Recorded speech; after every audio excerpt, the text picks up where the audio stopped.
Are you struggling for consistency in your sim racing? Does your iRating look like a roller coaster? If so, we have good news for you. The way to get more consistent is to first understand what you're doing differently than the professionals. And VRS is the answer. With our competitive subscription, you will have the telemetry, setups, tutorials, and everything else you need to fully analyze your driving. Our data packs and the ability to compare your driving with the best in the world will show you exactly where to adjust your inputs, change your driving line, and shave seconds off of your lap times. And our powerful and precise Direct Force Pro wheelbase and precision pedals are being used by some of the world's best drivers. All these champions agree that VRS hardware is not just the best on the market, it's also priced well below the competition. So if you're looking to upgrade to direct drive and the best pedals in sim racing, VRS is your answer. If you want to get better, get faster,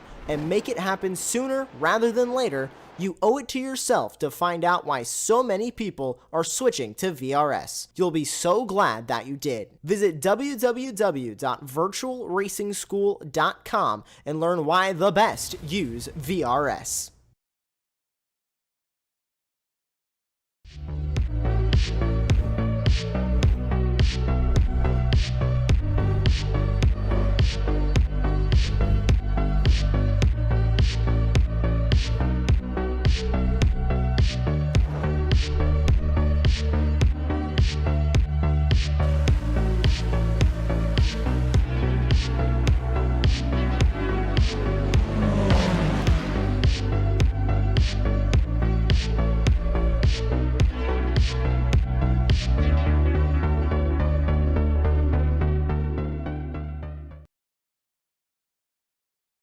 Ricmotech, high-performance sim racing equipment.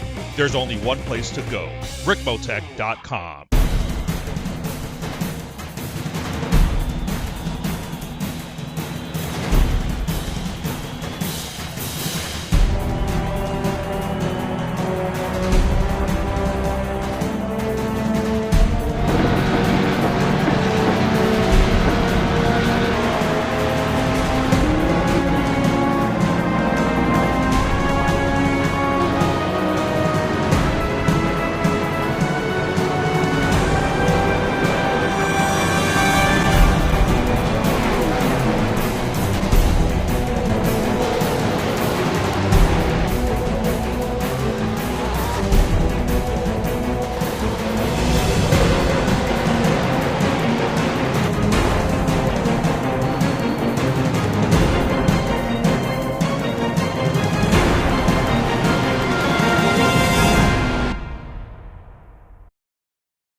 The championship heads to Spain and the sweeping curves of Motorland Aragon for round 3 of the Extreme Motorsports Ricmotech World Challenge.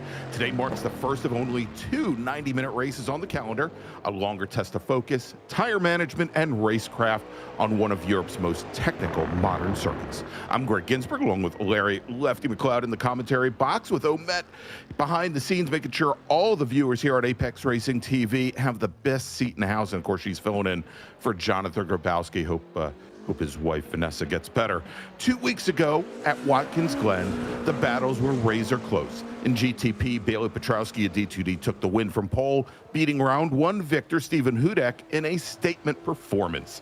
And in GT3 Pro, Michael Brooks powered his Aston Martin to victory for the wrong stuff, holding off the Orion teammates Brian Coxon and Leo Dragotta, who were separated by just a quarter of a second at the checkered flag. And in GT3 AM, it came down to the wire. Dan Corrido steered his WBM Racing Mustang to victory over pole sitter Corey Sircone by a mere 1/10 of a second after 75 minutes of racing. But now the stage shifts to Aragon. Long straights, heavy braking zones, and flowing elevation changes that reward patience and punish mistakes. 90 minutes stand between this field and the checkered flag, Larry. Yes, and it is a long night, and it's, you know what it is? It's probably been longer the last 2 weeks because it's a relatively new track, which means these drivers had to really put the work in, learning a new facility, getting it out there, figuring out their setups. I think it's not like Watkins Glen that it's been everybody's favorite. It's been out there for years. Aragon is something new for everyone. but apparently everybody likes it. There's 46 people signed up for tonight. Yes. That is amazing. This is going to be huge. New track. Who put in the most work are going to be the ones that come to the top, and it's not always the traditional names on events like this. We've seen this before. New tracks typically introduce new drivers to the top of the standings. All right, well, as we take a look, Larry, and we're now almost 12 minutes into qualifying, and we're going to jump in just a moment to our pre-race guest, Bailey Petrowski, your provisional pole sitter in GTP, Leo Dragota, your provisional pole sitter in GT3 Pro, and over in GT3 AM, it's Corey Saccone from SRT Esport. Now it looks as though almost all of our drivers, with the exception of Dale Maxwell from Slow Bros Racing in the number 111 Ford Mustang, he's still out on track, looking to put in now his third of 4 flying laps, where we give all of our drivers 4 attempts to set their fastest laps for the grid here tonight. This being Speed Lab qualifying, brought to you by the great folks at the Speed Lab Institute for Performance Sciences, our official sponsor for qualifying here tonight. But Larry, sitting in the green room right now, let's bring him on in from the wrong stuff, driver of his GT3 Pro Ferrari. Let's speak to Jeff Brooks. All right, joining us here pre-race, Jeff Brooks. And Jeff, how you doing? How you liking this relatively new track here for tonight's race, Aragon? Hey guys, I am doing great. The track is fun. I absolutely hated it at first though. Like there was a lot of expletives that came out of my mouth when I was trying to learn this track, unfortunately. But now that I've driven it a bit more, it's a lot of fun. Yeah, have you been able to put a lot of time in, or do you think as much time as the average folk so far here tonight? I hope I put more time than average into everybody else, considering how much time I put into it. So, yeah. And the team as a whole, how's the wrong stuff sort of got their experience out there helping you at all? Or what's the vibe like in trying to introduce this one here in the series, and how the team support works out? Yeah, we help each other out. We're looking at our data, looking at our laps, following each other around and trying to help each other where we can. It helps a lot being a part of the team. I'm really happy to be with the wrong stuff. Yeah, and it's worked out pretty well for you. You got a couple of top 5 finishes, I think, so far in the season. You started to take a look at those standings to see, if you can kind of stay in the mix in the front, or you just sort of wait until later in the season before starting pulling those up? I've seen the championship standings for sure, but we've got to drop, I think. So we'll see where I end up, when people start dropping races. So I'm just trying to do my best, trying to get top 10s. I'm happy. I'm in what am I, like 6th for this race? So I'm happy with that. Yeah. I couldn't have you in here and interview without talking a little bit about your fans and family that are in the chat. We're already seeing Anna, of course, in there. Tim's in there. Everybody's cheering the whole family on. Are you hearing any of that during the race? Like, you also get the chat going with them, or is this just afterward talking to them about what their feedback was from what they got to see? Yeah, definitely not during the race, but after, I'll hear from them. They'll send us a text or whatever. I'll talk to them on the phone the next day or something. But yeah, during the race would be interesting. I mean, they're almost like your live spotters, it seems, at times. At least they are deep into it. They're constantly there, and we're interacting with them, and they're cheering you guys on. We almost feel bad when something happens bad to you. We're hoping that it doesn't tonight. But do you ever have that feeling like maybe that they're watching when something does bad happen, and you're kind of worried about them? I want to do well so that they don't feel bad for me. I get that. Like if I just spin myself out or something, it's a little embarrassing. And then like, well, why'd I even come in here and watch this guy? What the heck? No, they're they're good. They're rooting for me and Mike and the wrong stuff in total. So I feel the support for sure. And I just keep it positive. They keep it with good vibes. Yeah, well, it looks like grid is queuing up. Sorry for holding you a bit too long. You got anything else? Any other mentions you want to get out before we get you to the grid? No, that'll be it. I'm excited for the race. Hope you guys have a good one. We'll see you out there. All right. Well, good luck, Jeff. Maybe we'll get a chance to talk to you in about an hour and a half. Awesome. Sounds good. Thanks, guys. Bye-bye. All right, there you go, everybody. That is Jeff Brooks, driver from the wrong stuff, and he said he's qualified 6th tonight in Pro and across the GT3 field. Larry, let's run down the starting order. If you want to take the prototypes tonight, I'll labor through all of our GT racers. Oh, sure, no problem. All right, so starting tonight on the pole from D2D Sim Racing, it is in the Cadillac, Bailey Petrowski. On the outside of row 1 from Rosso Esports, João Di Gregorio. On row 2, it's going to be an SRT Esport all second row. Stephen Hudak will be on the inside, and Dave Meneno will take on the outside. Row 3, it's going to be another SRT driver on the inside, Josh Chinsky. On the outside, Majors Esport, Bobby Babaletskos. On row 4, Fernando Takahashi from Rosso Esport, and Jordan Butler from DNA Motorsport. Row 5, Jack Polyak from SRT Esport, fan favorite Bobby Childs from D2D Sim Racing, and then finally on row 6, we've got Ryan Amoyles from Speed Lab Esports. All right, let's move over to our GT3 racers, Larry. We're starting on the pole from Orion Race Team. It is Leo Dragotta. He's going to be starting right next to the Wrong Stuff's Michael Brooks and his Aston Martin. Brooks, the fastest driver this week in practice here at Aragon. Brian Coxon from Orion Race Team. He's going to start on the inside of row number 2. And right alongside will be Lucas Dragotta from the Thomas Anger Sim Racing team. Then we got Mike Dam. He starts 5th tonight from Orion Race Team. He's going to start alongside our interview guest, Jeff Brooks. Corey Saccone from SRT Esport. He is your pole sitter tonight in GT3 AM. He's going to start on the front row. And Larry, already it's looking like Lucas Dragotta had some issues on the pace lap as I see him dropping through the field now. We'll try to get that squared away here in just a moment, or it may be that they're just trying to get all the AM drivers to start together. We'll continue to watch that, but Saccone hasn't dropped down. Then we've got Ilya Speaker alongside Ethan Bass with Travis Schwenke now starting alongside the Wrong Stuff's Joey Rutledge. Then we've got Taj Edwards from Orion Race Team alongside Dre Divock from the Wrong Stuff. Great to see Dre back. Charlie Hosea from Rockefeller Racing will start alongside Chester Guidry from HTPK. And then we've got our AM winner from last round, Dan Carrizo from WBM Racing. He's going to start alongside Chase West. Josh Vidal from HSR Phantom Racing in his McLaren starts alongside Sector 5 Racing's David Fernandez. And then we've got James Vogler, our privateer, in his Porsche GT3 911 GT3 Cup car alongside Filippo Barberi from Rosso Esports. Then Speed Lab Esports Carlos Barrero will start in his Lamborghini alongside Keith Stein from Rockefeller Racing. And then we've got first of our, not the first, but our second Slow Bros Racing driver, Michael Klimovich, starting alongside Velocity Motorsports, Noah Hogg. Then Dale Maxwell from Slow Bros in his Ford Mustang starts alongside the SCCA Foundation's Jeff Jacobs. Then we've got Adam Cohen and Aaron Sunday with lots of OHND fans here in the chat here tonight cheering that number 331 Mercedes on. And then we've got David Klimovich from Slow Bros alongside Speed Lab's Andre Wedderburn.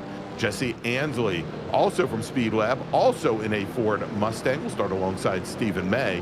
And then we've got Pan Hirde, and rounding out a field will be John Casey. And again, it looks like Lucas Dragotta may have had some issues, Larry. He did not start the pace lap, and we are showing him now on the pit lane. Yeah, I think was supposed to start up in that front couple of rows in the GT3 field. So we'll see what happens when he does finally rejoin somewhere down the line. Yeah, and I was checking, Larry, you know, we do have this season rule in place that if you are involved or you cause a first lap incident, you do get an end of line start penalty for the next round. I did not see that for Lucas, so I'm not exactly sure what precipitated that. We'll see if we can find out something during our break from race control.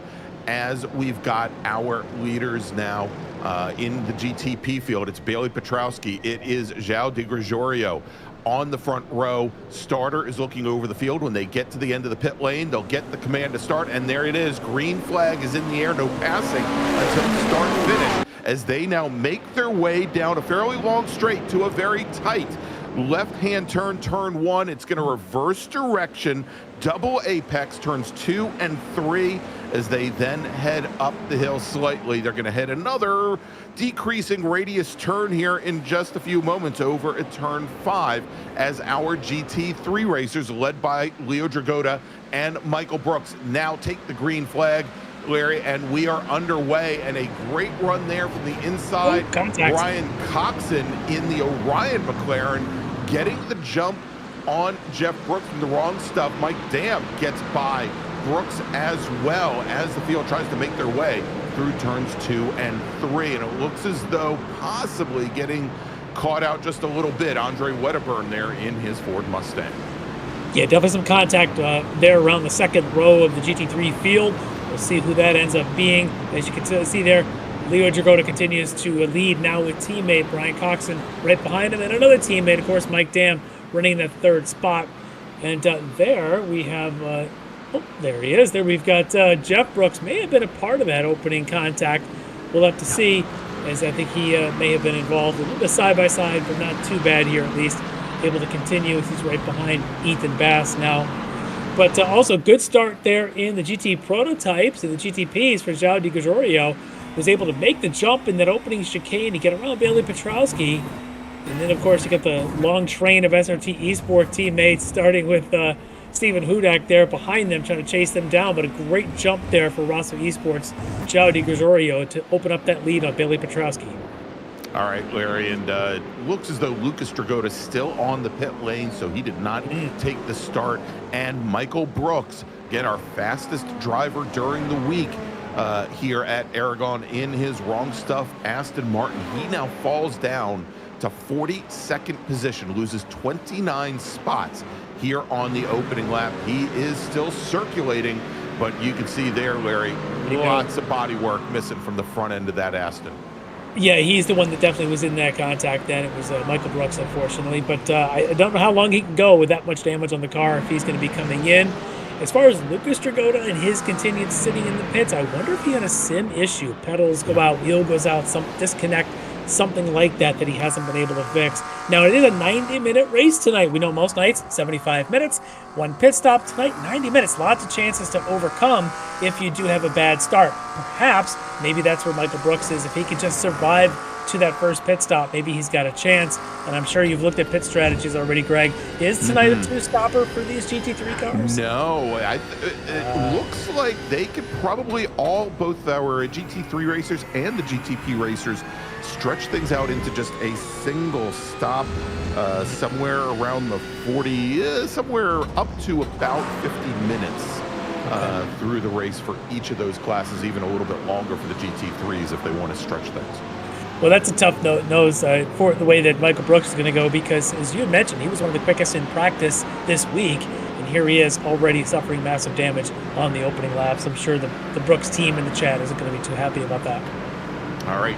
Over in GTP, Larry, João de Gregorio, who's had his challenges in the last couple of weeks, the Rosso Esports racer in the Porsche 963, he has here early on managed to get around Bailey Petrowski, our round 2 winner. Now, de Gregorio probably was letting out a sigh of relief in Portuguese tonight, Larry. Because Elvis Rankin, regardless of whether he's driving a GTP or GT3, not in the field tonight here at Aragon. Yes, that's a relief, but certainly no rook of consolation prize, of course, then is the rest of the field here, because we've got some super fast drivers around them with de Gregorio, but also Petrowski, Hudak, Chinsky, all lined up behind him. In fact, right now, the entire SRT Esports team looks like they're lined up behind these front two, trying to make a charge at them, starting with Hudak, but Chinsky and Manano also in that charge. A couple of points here. Looks like the stewards have been busy so far. Is this already penalties given? There's a penalty on 328, which I believe, I had that name a second ago, and that was... had the name 328. I just saw the 325. That is Jesse Ainsley from Speedlab Esports in the Ford Mustang. So due to contact prior to start is going to be given a 10-second post-race penalty. And then car 151, if I'm not mistaken, that is Andre Wedderburn, is also going to be given a 10-second post-race penalty for contact prior to the start with car 331 was the victim in that case, and that was Aaron Sunday. Unfortunately, the fans, looks like Aaron's still out there, but was involved in that contact. The penalty won't be given to Aaron; it'll be given to Andre Wedderburn. And I'm not going to say that the $10 that was donated here before the broadcast started from Rachel had anything to do with that decision. We know it did not. All right. The stewards do not know about any donations that may be happening. They have no idea, and that money just goes to us directly. So, no, and that's not true either. But Larry, I was going to say, it looked like a Nordic skiing event there with the pursuit event with Hudek and Shinsky and Minetto all lined up over in GTP, trying to close up on Di Gregorio and Petrowski as we're on board right now in GT3. This is with Stephen May. May currently running 11th in GT3 AM, trying to, he's got Dre Divock from the Wrong Stuff. Another one of the Aston Martins having some problems early on. Divock, not just Aston Martins, but Wrong Stuff Aston Martins having some issues as he lost 16 positions here in the open of this race, trying to get past the green and black Mayforce Racing McLaren of Stephen May. Yeah, so a bit of a rough start if you're in an Aston Martin with the Wrong Stuff paint on it, but at least so far Dre's paint appears to be clean. He just has to work his job. That, however, is not a clean car, and that might be 08 Indy's Aaron Sunday, parked broad track, getting unfortunately hit by Porsches. So, yeah, this is going to be even more bad news for fans of Aaron Sunday, as he's going to lose a lot of position, and hopefully there's not too much damage there. And it looks like Adam Cohen there along with him, taking on a lot of damage. As Andre Wedderburn, his teammate, drives by. Let's take a look. Yeah, so there's Cohen here. And he's and coming it looks around. Like Sunday's already parked there. There was Sunday mid-track, just out and in a really bad spot, Larry, that part of the track where there is very little visibility. I think that was coming out of Sachoros over at turn 9. Yeah, I think you're right. It's just a blind corner for some of the drivers coming around. Really couldn't see anything. So that's unfortunate, but a lot more action still to go as we take a look at this heavy in the pack here. So we'll take a look at Chase West right in this little battle. I think he's got a Dan Carrito and the Mustang in front of him. Trying to keep up there. Carrito, of course, and Chase West in pro. As we drop to the back of this line, get on board with Speedlab Esports. Carlos Barrero with James Vogler's Porsche, David Fernandez of Sector 5, who was right behind that fight with Carrito and Chase West. And you can see this whole lineup here as they start their 4th lap. Now, we've got a couple of AM drivers in this train, of course. You mentioned about Vogler right up there, and a couple cars further ahead. You've got Dan Carrito, Josh Vidal, again, not too far ahead of in this train, but they're all chasing Corey Sarcone, who had that great qualifying. He still has himself about 9 seconds in front of these guys because he's in the mix in the pro category, which is now that allows him to put a bunch of pro cars between himself and his AM competition. So well done in qualifying for Sarcone. He's hoping to keep that up here as this race progresses. We're gonna have to find out from Mr. Vogler who BCR is, as he's running that now on the doors of his car. We'll have to stop calling him a privateer. As we go up much further in the field, Corey Sarcone, your leader in GT3 AM for SRT Esport, running 5th overall here, and just a couple ticks back from Jeff Brooks from the Wrong Stuff. And Joey Rutledge, I guess this would be a Wrong Stuff sandwich, Larry, with the 2 Ferraris sandwiching Sarcone in that McLaren. Yeah, a little bit of meat in the otherwise wrong bread sandwich there.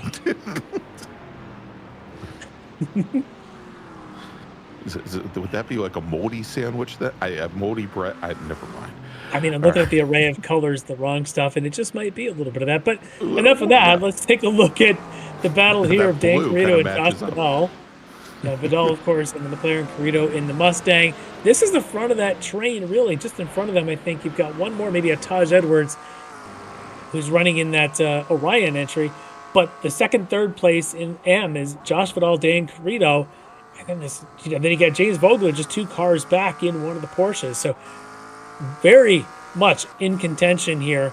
Podium positions in AM, and you can see the green windshield banners and number plates and and wind plates on the wing and all that fancy stuff that Greg always talks about pre-race. You can see it happening here. As 2 of these are, maybe 3 of these drivers are in AM. The rest of them mixed in are the pros. Yeah, indeed. And you can see there the green windshield banners versus the red windshield banners, all mixed in.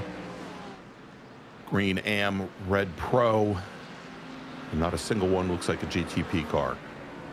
And speaking of GTP, here come our leaders up through the GT3 field, Larry. That does look like a GTP car, yeah. Yeah, and Di Gregorio had opened up about a second and a half until, of course, they came up on all of this GT3 traffic, and Petrowski, of course, able to close things back up. Noted here, Larry, there are a lot of very long straightaways, particularly that backstretch from 16 up until around the left-hand sweepers. We're on it actually right now, as we are using this left-hand sweeper that brings us back onto the front straight, as opposed to going a little bit further down into a hairpin. And there's a lot of runoff room, that we certainly didn't have at Watkins Glen, but still, a lot of very tight corners here for a very modern circuit. Yeah, it really is a very twisty track. Certainly the first half of it seems to be, but it's wide, which makes it interesting for moments like this with multi-class interactions with these prototypes trying to weave between. There is room to do it, which certainly helps in the modern days of European racetracks. Often end up being just wide enough to get this done, but there's no straightaway to just blow past. So you do have to be awfully careful picking your spots to take those outside lines. But keeping up at the front of this, watching João Di Gregorio and Bailey Petrowski fighting at the front, we know that historically Bailey Petrowski has been very good in traffic, but usually that's when he's the rabbit and being, as opposed to tonight, now he's the one doing the chasing, showing you just how good the João Di Gregorio could be weaving through traffic to continue to maintain that lead on Bailey. Now they are starting to put some daylight between themselves and the SRT eSport team, led right now by Josh Chinsky. So that's opened up to 5 seconds, where it was only about 2 or 3 before this traffic started. Shows you how good the front 2 are at managing that, and everyone else just a little bit of struggle tonight.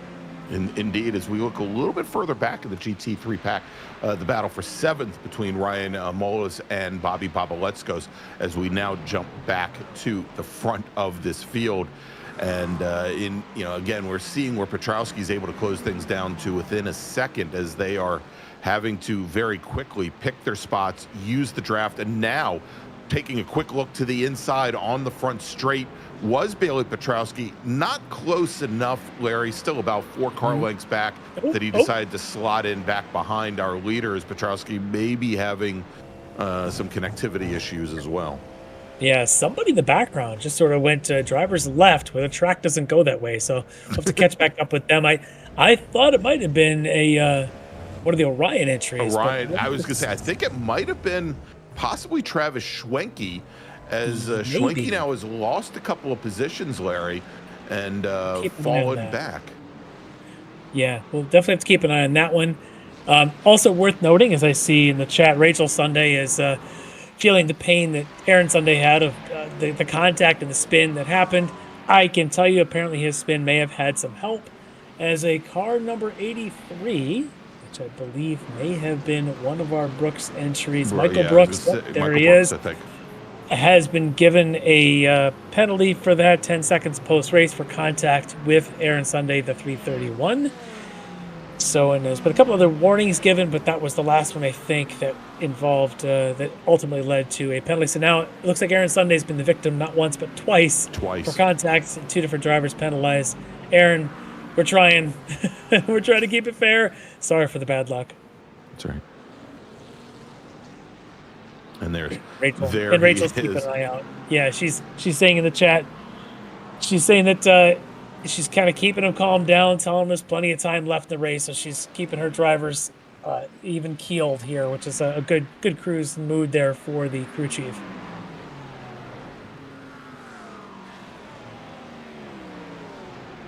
I was going to say, Larry, almost like a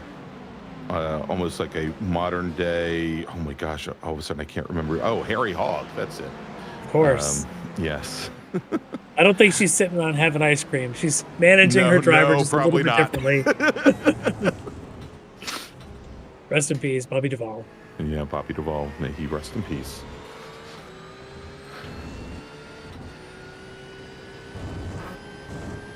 All right, so we go on back on board with David Fernandez, Sector 5 racing in his Porsche Cup car. He is currently running 15th in Pro, and quite a stack up ahead of him.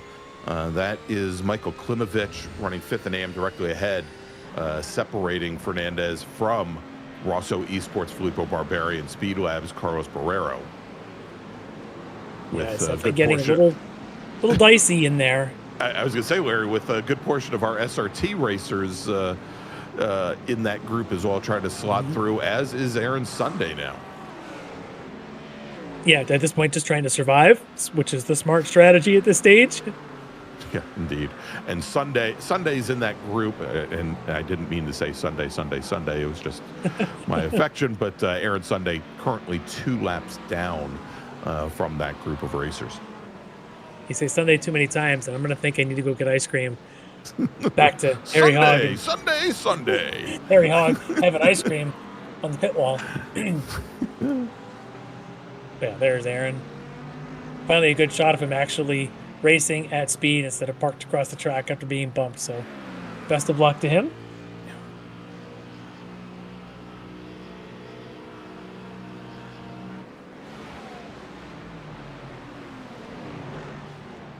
All right, Larry, so we are now just a touch under 20 minutes into this 90-minute race, 17 minutes and a quarter to be exact. João de Gregorio, your leader in GTP over Bailey Petrowski. In GT3 Pro, it's Leo Dragota leading his teammate Brian Coxon. And right now, Brian, Dragota with almost 6 seconds on the rest of the GT3 Pro field. Yeah, there with Jeff Brooks running in 3rd. Yeah, indeed. And Corey Saccone, your leader in AM, he's running currently 6th out of all the GT3 cars, and he's got a nice buffer between he and Dan Carrido. There are 5 pro drivers between Corey Saccone and Dan Carrido at the moment. Yeah, and one of those, of course, is one of the wrong stuff entries right behind him, Joey Rutledge in one of those Ferraris, but also one of the wrong stuff drivers is going to be Jeff Brooks. We talked to him pre-race. Yeah. Take a look. I hate to jinx him, but he's running up there in 3rd, has gotten his way around Mike Dam. Remember, he started in 6th, so with some bad luck befalling maybe some teammates of his, but also some others, and as well as his ability to get around some drivers, Jeff having a pretty good solid start here to this race. He was hoping he put in more time than the average, and I'll say it while I can. This is typically the result. If you put in more time than others, good things happen. And Jeff's showing us exactly that here. Yeah, and he's currently, Larry, lapping almost a half second faster than Mike Dam in a similarly prepared Ferrari behind him. Yeah. For Orion, and starting to make up ground on Brian Coxon ahead. I believe at the moment he's actually running a little bit better pace than our leader, Leo Dragota, but running very similar paces at the moment.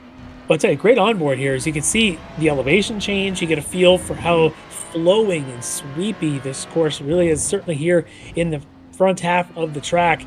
Constantly decreasing radius, increasing radius, and now it starts to plummet down the hill as they've wound their way up the hill, heading down towards this 8, 9, 10. Dive in to the right, and this long left, increasing radius into the short back straight. Fascinating flowing track. If you haven't seen it before, definitely worth checking out if you're on the platform and seeing what it's really like. This place definitely has an interesting flow to it. Yeah, I mean, this is a track that was designed by Herman Tilke. Larry came on board 2009, so obviously not elevated to to Formula One, but you know, a little bit newer than many of the Formula One circuits that he has designed, and it does have, I think, some nice flow to it, and in eliminating that hairpin over at turn 16 at the end of the back. Oh, and maybe a little bit too much flow. It is. That is Bobby the Brain. He's already called the Childs. tow. Oh, I thought perhaps he'd be able to get out. There wasn't much contact there, but he has called the tow vehicle, and he's going to take the tow. And that's. You watched. He just lost control right there. It doesn't look like any contact. Yeah, I mean, unless it was a net code thing from iRacing, it didn't look like there was any contact there. Maybe he had some issues. Because I think that was. With the sim rig. I think that was Jordan Butler that was right behind him, and Jordan's usually a pretty clean racer. Didn't see any contact, but unfortunately for Bobby, that does put him into the pits. But meanwhile, Jordan Butler continues on in his DNA entried Acura. A couple of fights here in the prototypes that are in contention, of course. Not, of course, the DiGiorgio and Petrowski is still essentially nose to tail at the front of the field, and I'm starting to wonder, is Petrowski just going to kind of wait for the moment of the pits before... rather than pushing the issue around this otherwise twisty and tight track. Larry, there's another one that I've been tracking for a while, and I'm hoping maybe Omet can pick this up. Fernando Takahashi in the 23 GTP Porsche and Ryan Amolis they were, or probably maybe it's Hudak and Taka. No, well, Takahashi's all by himself. For a moment, I thought he had Ryan Amolis right behind him, and apparently I'm very wrong. I do want to mention that the stewards just threw a message out there that we're an hour to go in this thing, and several drivers are already approaching their incident limits. So if you haven't heard us mention that before, an incident in iRacing can either be contact. They give you an incident count depending on how they feel the severity of the contact, and it could also be a course cut, or as you've seen in Formula One, it could be a track limit violation. Those start to add up, and these drivers, per the league rules, only have a certain number of those they get for free before it starts to cost them. And if they do get a penalty, typically it's a drive-through in-race penalty they have to serve. So we'll see what happens here if they have to issue any of those, or it's an automated thing. We don't know the counts. We can estimate, but we don't know the exact number each driver has. But if you see someone taking an unscheduled pass through the pits, very likely it could be an incident that they've had to serve. Well, we'll probably, I think we've got the flags that we can see if they get a black flag from race control that they need to do that. Larry, we give them 21 incident points. Right. And typically going off track will accumulate a single incident point. If they have contact with another car, depending on the type of contact, it will be anywhere between 0 points and usually a single point. But there are a number of ways to accumulate. Yeah, the way that iRacing describes this particular track is if the center of the four wheels are on the green painted asphalt. So basically means if you've got the car so far beyond the Spain colored, orange and yellow or red and yellow curbing, and you've got entirely on green, you're probably off track. You'll pick up one of those. You can do it also on the inside of each corner, but generally here, it's trying to stretch the outsides of corners like that. Right over there, exactly. It's a good example. That may have been an off track, but if his tires are still in the curbing, that might not trigger one. I'm not too familiar exactly which corners, but easy to pick them up at a track like this when you're trying to round every corner off just to get that little extra speed. Exactly. And especially it happens when it's a new track and not, you've got 46 drivers. I can't guarantee all the 46 put a lot of time into learning this track in the last 2 weeks, which means they're only now learning those track limits. And that's typically where those penalties are paid. Those drivers, let's say like Jeff Brooks, put in the effort. Likely he doesn't have a high count of incidents. And then it's also worth noting that Bobby Childs put in the chat, car number 17 is parking due to, as he says, setup and skill issues. Bobby, enjoy spectating for the rest of the race. Glad to have you in the chat. It's a tough track. It's been a while since we've had Bobby in. Maybe we'll have to get him in for a pre-race interview one of these times. Well, here we go, Larry. I had the drivers wrong before. Ryan Amolis and Bobby Babaletskos And we were watching this fight a little bit early on, and I believe earlier on it was for 8th and 9th in GTP. Now it is the battle for 7th. Amolis with Speedlab Esports and Babaletscos with Majors. And Amolis running a little bit wide there. Tough to pass on very equally powerful, equally set up cars at a track that you can see a little bit of draft, but these cars not quite a long enough straightaway. This isn't exactly Le Mans, and so not able to make that pass here. And then these bending long sweepers like this one, turn 16 as they head down toward the front straightaway. And again, the front straight not quite long enough to really do anything with it. Your best chances are going to be to put together a combo pass where you force a driver in front into some bad exits. Yeah, and you watch here, you watch Babaletscos now pressuring Amoils. He's got to really shove his nose in somewhere just to get Amoils offline, and then has a chance 2 or 3 corners later. Not easy to do to set up that kind of combination, but that's what it takes around here. Yeah, as we watch that back straight, Larry, it seems like Babaletscos needed maybe another quarter of a mile because the draft was just kicking in within the last maybe 2,000 feet or so. Or he needs to get a better run out of 15 where it's a 90-degree left-hand turn. It's almost like an extended bus stop there from turns 12 to 15 leading on to that back straight. Yeah, where if we were running a layout where that section didn't exist, the straight would be longer. But tell you what, there's a small mistake, and that may be enough for Babaletscos to tuck inside around Amoils. Now they go right through this section again where it switches back a couple of times. This is the section we were just talking about. Yeah, exactly. As they go around 13 into 14. And look at the dive move there for Amoils. Babaletscos got nowhere to go, but can he get him now as they enter the back straight down towards 16? I don't think so. Well, that was some close racing, though, through that section. Yeah, great sequence there from these two racers. Battle for 7th right now in GTP. And once again, taking that quick look to the inside is Babaletscos, and just not able to get close enough as they head down into that sweeping left-hand turn. Again, if there was a hairpin there at the end of the straightaway and a little bit extra distance, might have been an opportunity for him. Yeah, because what hairpins do in track design is they give you a chance to long threshold brake, and then you can also, if you could be next to somebody under it, you can at least force their hand to be defensive or to take a bad exit, which sets up the next straightaway. And now this layout doesn't have that sort of hairpin. Instead, it's got this big sweeper, turn 16, that turns around toward the front straightaway. But doesn't stop Babaletscos for trying some things. And I wonder here if we're seeing setup differences. Look how much faster Babaletscos looks here in the twisty part of the track, enough to get alongside. Here he is. He's got the nose ahead. He's got to be smart, and he can't quite hold it, though. He's not defending once he gets a nose ahead. And I think Babaletscos needs to park himself in front, get to the next corner, so that he can get to the next straightaway first. However, Amoils may be running less downforce, which is why he's been able to hold off when they do get to those long accelerated straightaways.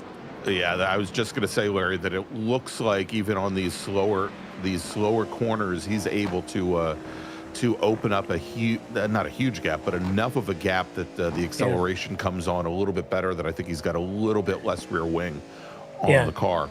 As they head around, of course, one of the Speed Labs GT3 cars, and I'm sure that car wasn't going to be extra cautious to help Ryan Amoils at all, being that they are teammates, but it doesn't look like too many shenanigans happen here. But Babaletscos, this is a lot of fun to watch because it looks like a couple of corners in particular, Babaletscos is faster. Turn 1 all the way through, maybe turn 8 and 9, and then it looks like Amoils is better on the second half of the track, and that dynamic is just interesting to watch play out.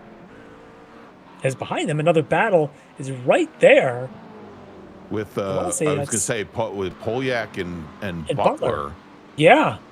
Right behind. If we can slide back to that next GTP battle between the 127 of Jack Polyak and Jordan Butler in the 72. There they are. DNA entry and the SRT Esport, they're going at it the same way. This time, of course, it's a Acura and a Porsche instead of the Cadillac and the BMW, but the battling is the same.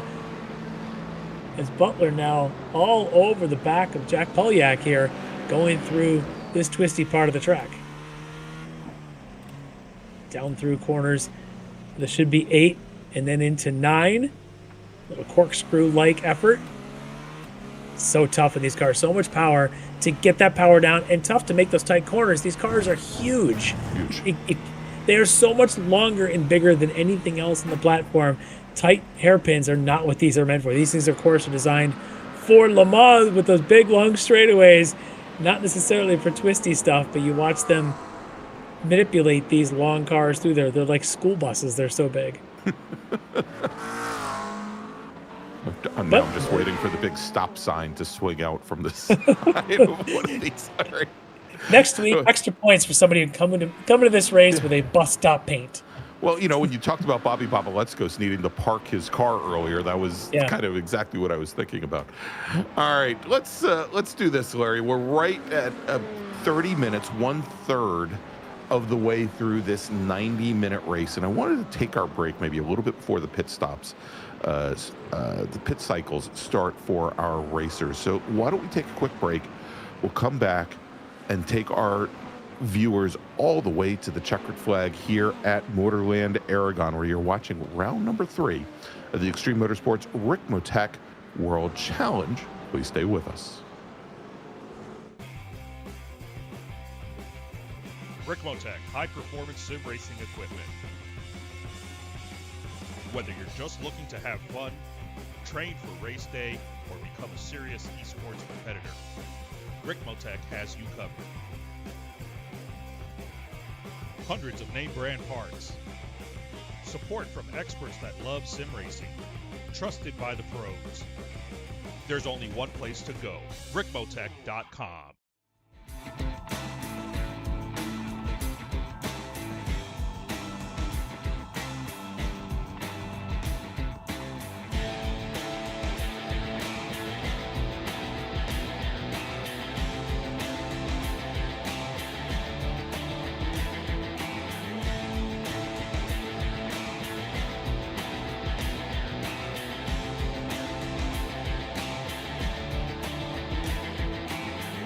The SCCA Foundation is a 501c3 organization serving as the charitable arm of the Sports Car Club of America. One of the programs partially funded by the foundation is the SCCA Academy, an online learning management system used to keep real-life racing track officials up to date on the highest standards of race safety and officiating. Through this program, the SCCA Foundation is supporting the future of the best trained corner workers and event officials in motorsport. You can support these efforts at www.sccafoundation.org.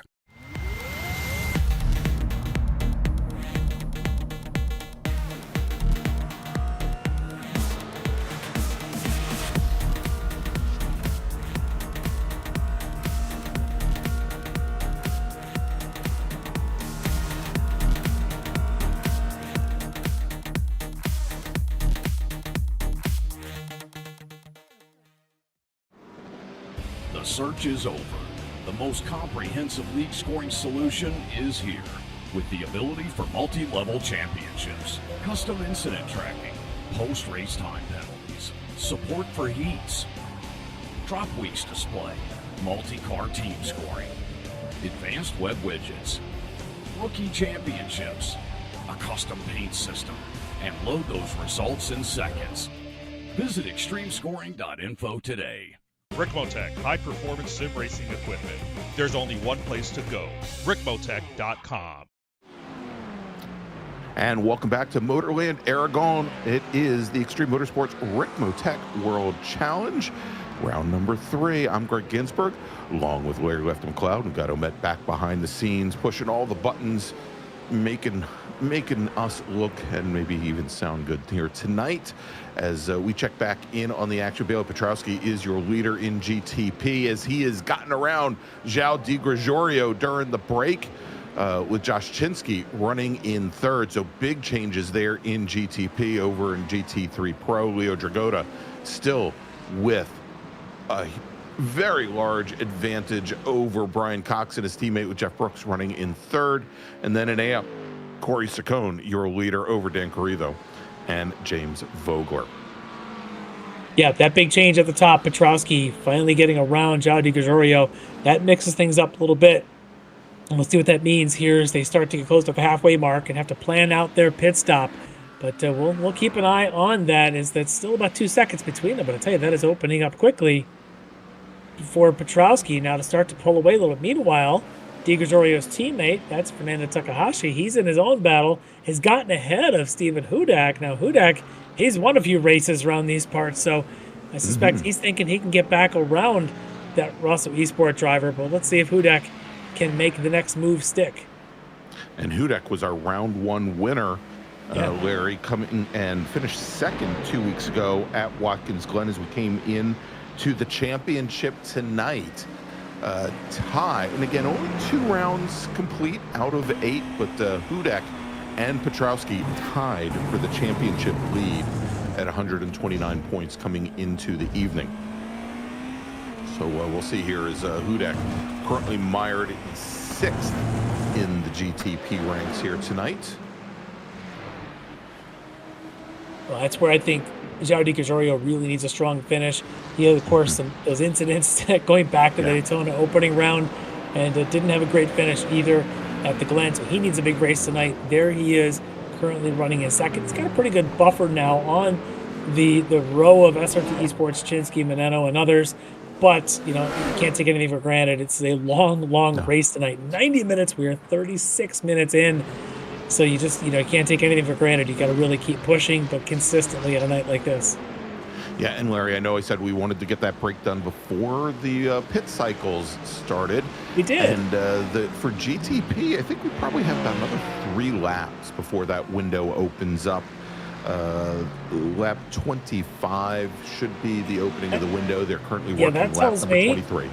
That tells me that they're likely going to need a second stop, because 45 minutes should be the midway. If they're only going to make it to, let's say, roughly 40 minutes, there's going to be some splashing and going happening around those GTPs. So we'll keep our eyes on that, because what it does mean is you don't have to take a full load of fuel. If the track position is better to take a splash and go now and come back for a full load of fuel later, you might see somebody try it.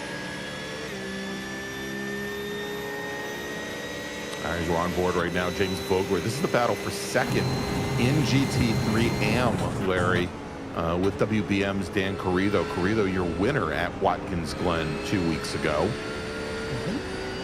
And in the AM field, I believe that we'll see where that puts Carrizo, because he came in second, if I remember correctly, in round 1. Carrizo is currently your points leader with 1.1 solitary point over our AM leader tonight, Corey Sircone, who has 126 points with Neil West in third. Carrito and Sircone have traded first and second place so far in the 2 rounds. That's why they are awfully close. I believe it's a bonus points separating them. 2 bonus points in favor of Carrito in the first round to 1 bonus point in favor of Sircone at the Glen, hence the 1 point net to Carrito. But of course, here is Sircone having a great night. Got himself in front of the field by a lot, 24 seconds up on them. So Vogler can really play a little bit of spoiler early in the season and help Corey Sircone if he's able to get around Carrito. I'm sure Dan Carrito knows that, which is why he's defending so well on these positions. Good shot of them there. What we have not talked much about yet is our overall GT3 leader, Leo Dragota, who's done nothing but quietly extend to now a 12-second lead. 12 seconds. He is all by himself out there in GT3 Pro in that AMG, just having a fantastic night. I just really, he's the kind of driver who puts in the time every single track, new tracks or not. He'll lay down the time and really make sure he is prepared for a race like this. So he's done a good job. That is his teammate, 11.5 seconds behind him with Brian Coxon. And then we talked about Jeff Brooks and the consistency that he's had here tonight. He's got himself now within 2 seconds of Coxon. There you can see that Ferrari of Jeff Brooks. Mike Dam and a Ferrari to the second or so back. But tells me the second, third, fourth, and even Ethan Bass in fifth. Look at this train now starting to form.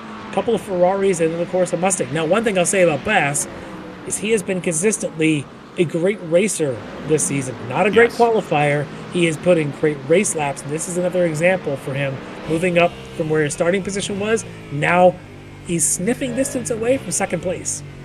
Yeah, indeed. As Bass started 10th tonight in the GT3 ranks, now up in the 5th. And you said it, Larry. I mean, he's been, I guess, a little bit on the back foot due to his qualifying. Qualifying has not been great. Rounds. Yeah. But his race pace has been fantastic. He seems to be super consistent, seems to really enjoy the Mustang and the long endurance legs. And here we have a 90-minute race. What's better than a 90-minute race for a driver who can make up positions in the course of a run? The good qualifiers, they want sprint races. The good racers, they want long races, and that's where he's at right now. So keep your eye on this guy. There's a reason why he's won GT3 Pro a couple of times now in this World Challenge Series, because of performances like this. And Larry, best as a Tulane alum here, great comment in the chat from Lloyd Cooper. Let's go, GEAUX. HTBK Racing and Chester Guidry collecting positions like all the Mardi Gras beads he got this weekend. Oh, that's tomorrow, isn't it?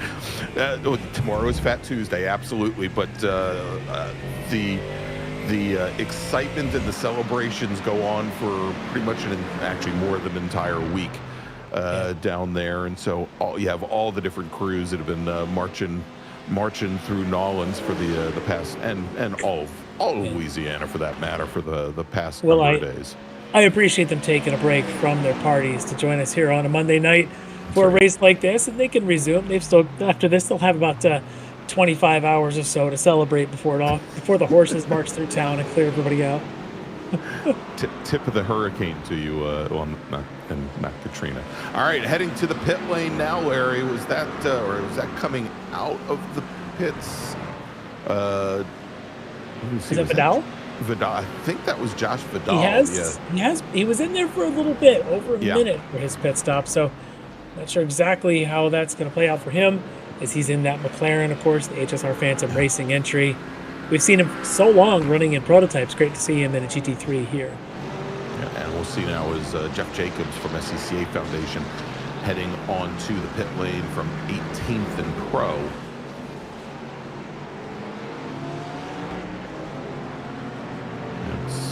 And Larry, right in there in that last shot, we can still see dealing with all the nose damage at the front of his Aston Martin.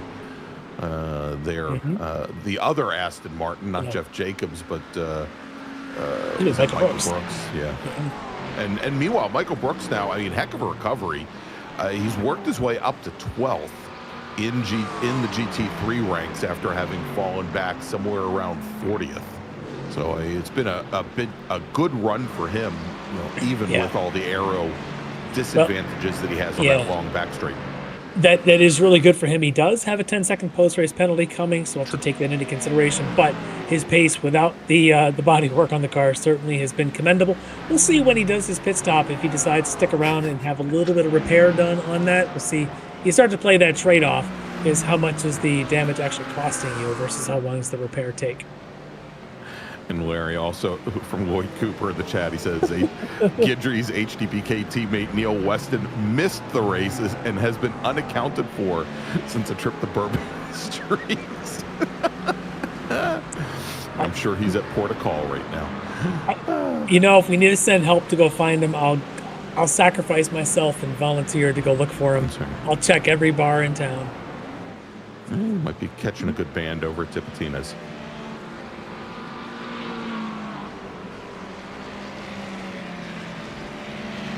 All right, so we're watching right now. This is Mike Dam, and Larry, as we were talking about that great run here from Ethan Bass, Robert Drop Bear, as he, what are we looking at? Probably around 3 in the morning for him right now, as he has just chased down Mike Dam, and very, very close right now. Yeah, look at that entry, a confident entry at this point of the race for Ethan in that Mustang, really now pushing the back of Mike Dam. And there, perfect timing for Ethan, as Dam's going to take his pit stop right here. Let's kind of stick with him for a minute and see how long these stops are taking. We see Leo Jagoda already in the pits as well. There's your race leader in GT3 had come in, of course, Mike Dam's Orion teammate. So we'll keep an eye on them at this stage and watch Leo head back out, I'm sure, in a minute. But Mike Dam, his pit stop should be around 25 seconds or so. Leo's still in his pit stall after half a minute. Let's see, Dam now comes down off the jacks at about 26 in the pit stall, and now back underway. 27 seconds in the pit stall. And I think Leo Dragota's got some issues, Larry, because he's still there. He hasn't left yet. We're going to have to check up with that in a few minutes, but this is fascinating because Leo Dragota clearly no longer going to be leading this race, as Mike Dam, who I believe was 4th when he started this pit stop, is certainly going to be ahead of the previous leader. And now, of course, he comes out alongside Dre Debach, which is never an easy pass, and he's got cold tires, does Mike Dam, because we just saw him change them. So the dynamic of this race definitely going to be upended here as the leaders start to come in. Now, the overall lead now has been handed to Brian Coxon, of course, Mike Dam's teammate. And then you've got Jeff Brooks and now Ethan Bass up into third. Let's see where this plays out. All right, so let's watch here as Dam, who runs a little wide there. That might have been another one of those off-track penalties.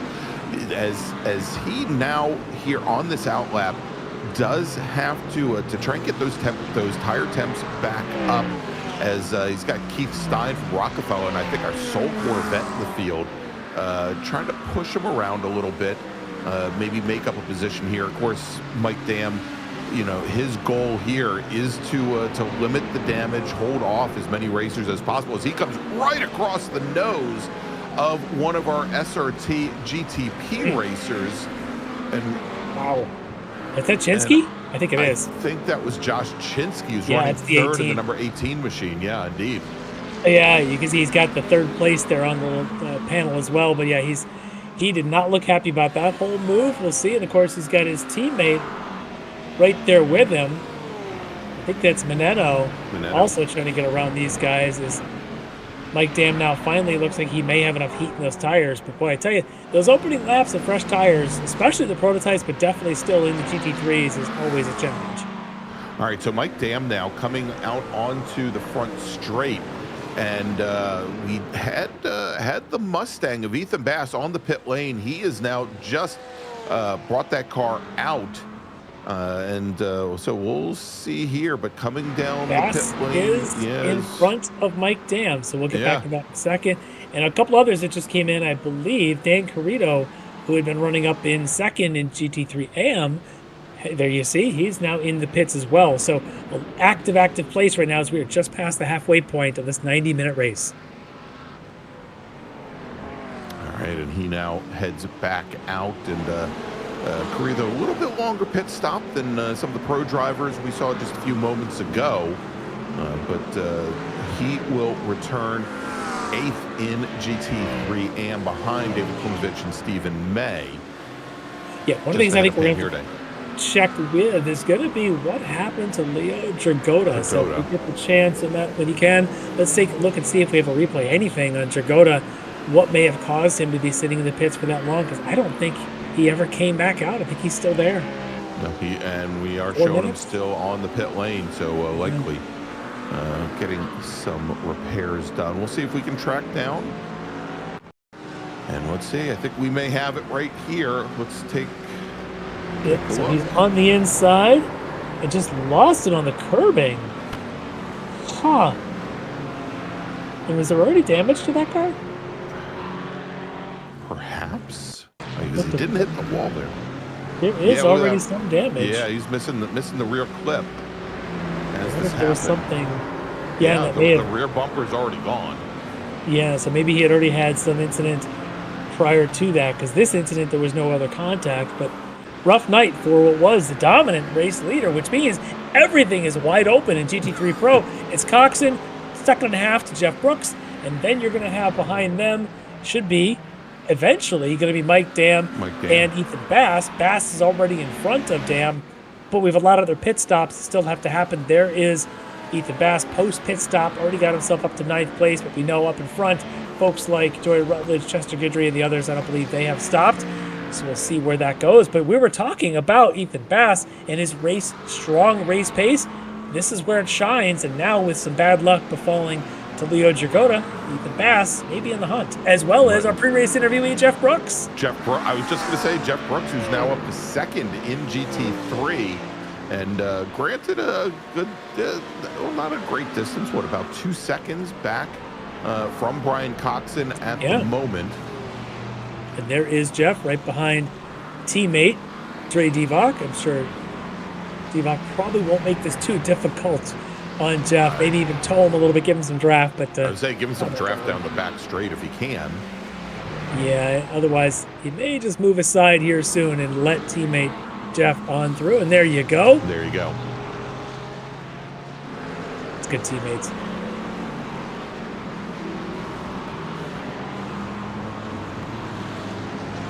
And coming along with him is the Sector 5 Porsche as well of Fernandez. Yeah, I don't think Dre wanted to let Fernandez on by, as they actually might have been in a position battle, but that's okay. Meanwhile, this is back to the Vogler and Carrito battle. These guys have each taken their pit stops. That doesn't mean that the action stopped for them. They're still nose to tail. They were fighting over second place, obviously down the order a little bit with pit stops underway, but these two now right back where they started from.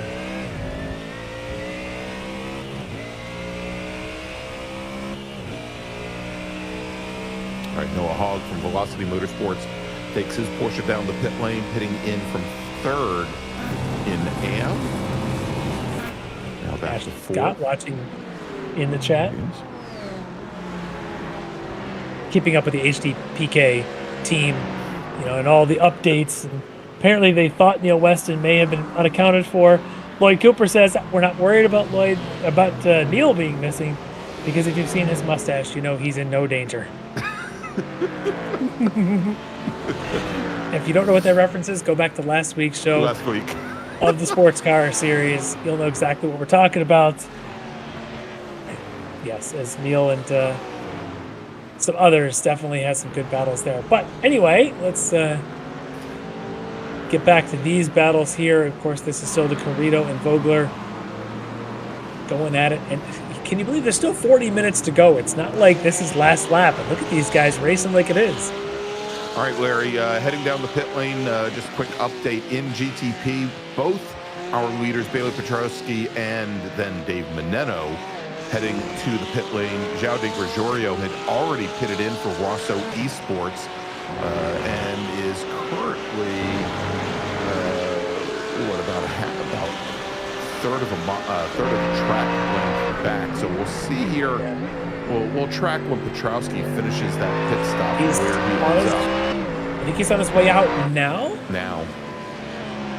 And we'll see if de Gregorio is able to get anywhere close to him. But that does mean your race leader overall and in GTP, Bailey Petrowski, is done with his pit stops. And I don't see any sign of João de Gregorio behind him. He's just That's now turn one right there. Yeah, just now, I think, coming into turn one. Yeah. I tell you what, Petrowski has got this car dialed in this Cadillac. If you go back to race one, he was saying he didn't think it had the top speed to compete at Daytona, and he may have been right. But I tell you what, ever since then, this guy's had the setup and he's had the pace. And over the last number of years, Larry, we've seen where it really doesn't matter what chassis he is in, whether it's a GTP car, whether it's the Acura, whether it's the BMW, whether it's the Cadillac, or whether he moves over into the GT3 ranks. I saw that too. Yeah, he has a habit of making whatever setup they throw at him work. Yeah, and I tell you, it's also, I'm guessing here that he put the time in to learn this track and get the right setup here, or his setup is easily adapted to different tracks, because this is a tough track to learn, and I think he's showing that he learned it very, very well, even losing the lead. Remember, he started on pole. De Gregorio went around him in the first corner, and for about the first 25 minutes, he just sort of sat behind De Gregorio, making his way through the field once or twice, and then took the lead. Now he's 16 seconds clear. Shows you that he's got this super strong pace. All right, let's take a look here, Larry. This is Chase West from The Wrong Stuff and getting a little loose. It's a lot loose. A lot loose. Is that over going through, is that coming out of turn one, I think? I don't think one. I wonder if that's actually coming out of the turn five before you get to the 6-7 decreasing radius. Yeah, maybe. All right, and we've had Chester Guidry head to the pit lane. He's just now left the pit lane, and I believe also, in addition, we had Jeff Brooks also come down the pit lane. Over in GT3, yet to pit, Brian Coxon, our current leader. Corey Ciccone, who's our AM leader, who's running second in GT3 right now. And Taj Edwards from Orion, they are yet to pit Jeff Brooks, first of the GT3 racers who has. We had not talked about Taj Edwards tonight, but I'll tell you what, is it me or am I just picturing that this guy's always the last one to pit in every single race? I was going to say, Larry, he is consistently he's an absolute stretches the fuel out longer than almost anybody else. Oh, it is so impressive. Every single week he gets 1 lap, 2 laps more than everybody else and still has that super strong pace. I'm impressed with Taj's ability to do that. I know that I can't. I'm always the first one that need to stop, so hats off. And right on cue, here he is coming in for his stop, and he is going to end up being one of the last ones to do it. All right, as Coxon, his teammate, came in just ahead. And Larry, maybe the new fuel meister is Corey Ciccone, from SRT Esport, your leader in GT3 AM. He is, besides Keith Stein, I think our only, and also Andre Wedderburn, our only racers yet to pit. And as I say that, Keith Stein brings his Rockefeller Racing Corvette onto the pit lane. All right, well, here's your battle that I want to watch for. This is Jeff Brooks, Ethan Bass, Mike Dam, currently battling it out for second. And I believe it says they're 8 seconds behind Brian Coxon. Now, what I see here is that Coxon maybe took a shorter pit stop than the others, so I'm curious about that. But either way, the battle for second is really raging on right now. Look at this. Bass is just like the middle of this little sandwich as he's in his front engine rear drive Mustang compared to what's around him with a couple of these Ferraris. And look at this! Get tight. Wow, he just stuck his nose in there, did Bass, makes it stick, and now Dam's going to try and go the other side in his Ferrari and making his way around Jeff Brooks. Brooks is just sort of sitting duck here at this point. Oh my gosh. Wow. I mean, there was nowhere to put that Mustang, and yet Ethan Bass put it there. That was some driving. I mean, he showed his intentions awfully early, Larry. Yeah. You know, and there was no way for Jeff Brooks to turn in for that corner because the Drop Bear Motorsports Mustang was there the entire time. Let's take a look at that again. Or I guess we're going to look at Panhirde here a little bit further back in the field. And he's got Josh Chinsky behind him, who's probably thinking, I don't need to run into them. And Hirde, solo spin. He's going to try and re-enter the careful ways, folks. Take notes at home there, kids. This is how you re-enter the track. That's a safe re-entry there. And look at this. It looks like Jeff Brooks has gotten his way back around. Or this is the replay. This is the replay. Yeah, this is the replay. Let's see what. Let's watch this. So Bass was there the whole time. And I think at some point Jeff Brooks says, okay, we'll do this. And Mike Dan says, I got to run. And he does. Wow. That's so good. Oh, my. So Jeff Brooks now finds himself in fourth. And, Larry, you were talking about the pit stop that Brian Coxon took and how it was shorter than almost everybody else. Both his and Ethan Bass's were almost 5 seconds shorter than Jeff Brooks's was. Brooks's was 30 seconds. Bass and Coxon 25. Mike Dams was 27. But remember, Mike Dam also pitted in about 3 laps earlier than those racers. And but yeah, I'm still just stunned. Well, I'll be curious how this. Yeah, I'll be curious how this plays out here. If Coxon has the pace to get to the end, he might. He's been consistent here tonight. Remember, he was basically first human behind what Leo Dragota was doing out in front, and of course some bad luck, or as Leo says in the chat, some yellow thing hit him and therefore broke the car. He's not even sure what. But Cox has been consistent tonight, so we're going to keep an eye on him, and he's got a couple seconds on Bass and Dam and Brooks. Not insurmountable in 30 minutes, but certainly a buffer that he's hoping to keep. All right, Larry, getting word that Filippo Barberi from Rosso Esports just received a drive-through penalty for incident responsibility, trying to pick up get information on the other car that was involved there.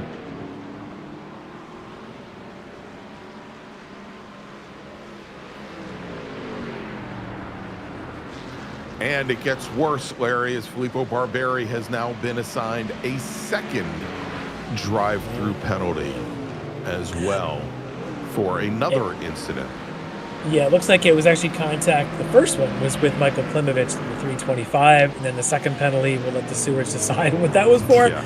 But yes, so Barberi, there he is in the Rosso Esport entry. He'll be serving that penalty in the next couple of laps, as he had been in a little battle here with Dre Divock and with Michael Klimovich.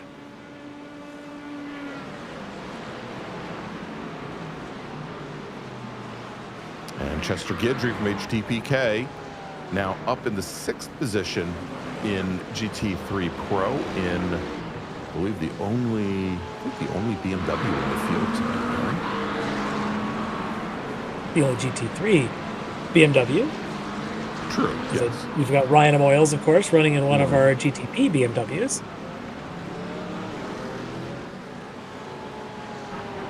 Speaking of which. Oh, that's not the highlight he was hoping to be a part of. Nope. As good timing. He just happened to have an issue and we got to him, but he'll be back in the pits shortly. You said he was running, Larry. At the time I said it, he was. He was. Now he may just be, running away from his sim rig at this point. Yeah, sorry, Ryan. All right, so this is Guidry and Speaker in their own little battle. Should be for 6th place, currently contested in GT3 Pro.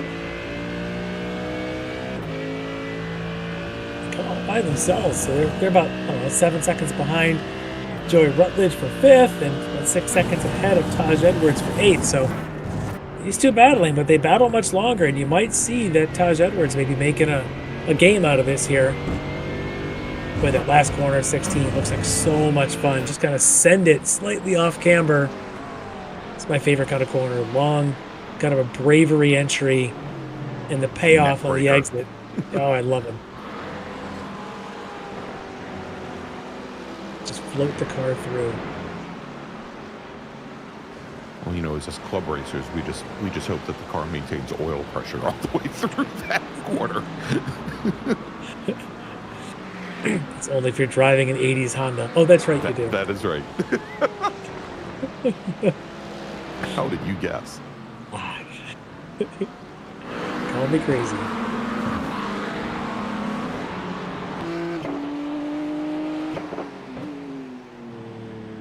Well, Coxon's lead in GT3 Pro now down to even 7 seconds with 28 minutes to go. It was 9 seconds just a couple laps ago, so we're going to keep an eye on that. There he is in that McLaren. There's the battle behind him, and what you'll notice is that Ethan Bass and Mike Dam have slightly pulled away just a little bit from Jeff Brooks. Not a lot. It's still within that 1 second, but we're going to keep an eye on that to see if they can continue to pull away from Jeff Brooks. Well, as defensive as Ethan Bass is getting right now, Larry, it shouldn't be long before Jeff Brooks, if he can keep the pace up there, should be able to pull right back in. Well, Bass, and you and I have been around this series long enough. I'm Ethan Bass right now. If I know Mike Dam, like as an announcer, I do. I can't see Mike Dam sticking his nose inside until 2 laps to go, because he's a strategic driver. A, he probably didn't put enough fuel in the car anyway. He needs to save fuel. But B, because he knows the only chance to catch Brian Coxon is if the two of them play nice. And Mike Dam is really good about that long run strategy. So let's see if that's what Dam does here. And Ethan Bass probably has been around long enough to see that same behavior in Mike Dam to know that all Ethan's got to do right now, hit his marks. Meanwhile, Stephen Hudak is that prototype SRT Esport coming through. Hudak, I almost wonder if he's a bit off of his expected pace here tonight, having won first round, second place in the last round, sitting down here in 5th. Not quite where I expected him to be tonight in that Porsche. No, and he started ahead of his two teammates, Meneno and Chinsky. Didn't have a great start to this race, but he's just been off the pace just a bit. That being said, Larry, he's currently lapping a little bit faster than the two teammates ahead, but all three of them, their fastest laps have been very similar. So let's take a look here. Filippo Barberi in the Rosso Esports. Well, that's a lot of throttle. That's Mustang torque is what that is. Oof. show us the Mustang burnout as he's just trying to get point in the right direction. And try not to interrupt anybody else's race. There he goes. Uh-oh. Nope. And that's not where he goes. It's too much torque, and may have finally said, you know what, I've ruined enough of my own race. I'm just going to get out of here the old-fashioned way. Didn't we see a Lamborghini at the VIR IMSA race last year do that like 6 times? Hey, one thing to note, the stewards are busy tonight, as they've given a warning to the 85 car. It's just a warning, not a penalty, for contact with the 219. The 219 is Ethan Bass, 85 is Jeff Brooks. That contact we saw for position. They gave a warning to the 85, or maybe they gave both drivers a warning, actually, is what I'm seeing. Yeah. There was, you know, as much as we were praising that pass, right as Ethan Bass was pulling alongside Jeff Brooks, there was a little cloud of smoke that, you know, there may have been some rubbing between those two cars. At least initially, it wasn't as I loved clean it as perhaps we saw. Oh yeah, I thought it was amazing. If we have the chance to talk to either of these drivers after the race, and I'm not sure if we will or not, but I would love to find them what was their view and find out, did they feel it was a safe move on either position? Did Jeff think that Ethan was being pushy? Did Ethan think Jeff was being too defensive? Because I thought it was beautiful on both their parts that they left exactly 1.01 car widths for each other, and that means the mirrors may have overlapped is kind of the move, but it looked great to me. The stewards are probably just saying, hey guys, let's not get too argy-bargy out there. Don't do it again. Yeah, exactly. Yeah, kind of. Yeah. You know, the next one could lead to tears. Let's not let it get there. But I think it was beautiful stuff. The stewards are just kind of watching because there's been a lot of contact tonight between GTPs and GT3s, or even backmarker GT3s to passing car. There's been a lot of that going on tonight. I think the stewards are just sort of sending messages right now with warnings. And so, Larry, great time to mention that tonight's race stewards are provided by the SCCA Foundation. The SCCA Foundation provides funding for the SCCA Academy, training the next generation of race workers and volunteers that make real-life road racing events possible. Visit sccafoundation.org for more information. That was a great segue. Thanks for the lead-in, man. Jeff Jacobs thanks you as well. and Clay Turner. Drop all the SCCA names, some of which apply, others you got to be an insider to know. All right, so there's a good shot of Bailey Petrowski, 11 seconds up on the field of GTPs right now, just laying down laps. This is where he gets into sort of Bailey mode, where he's flying and just floating through the traffic without really any interruption to his pace. It's a beautiful thing to watch as he continues to just dominate this race, and knowing that I'm sure he's looking at the clock. He knows he's got 23 minutes left. Just got to make it to the finish. That's the goal here. Brian Coxon, he's been doing quite well. Yeah, because remember, when last I checked in at the gap, it was 7 flat. Now it's almost 8 seconds to Ethan Bass behind him. So that's really in Brian Coxon's favor, as Bass leading Dam, and Jeff Brooks still in tow. Yeah, and Coxon has the advantage, Larry, with the pace that he's currently running, that he does have quite a bit of open track ahead of him. He does have to concern himself with Petrowski and some of the GTP racers coming through every once in a while, but he's in a very good pocket right now. As you look ahead, there isn't anybody for any other GT3 cars for like 3 or 4 corners ahead of him. Yeah, and the next thing he's going to come up on is probably going to be one of the slower GT3 cars.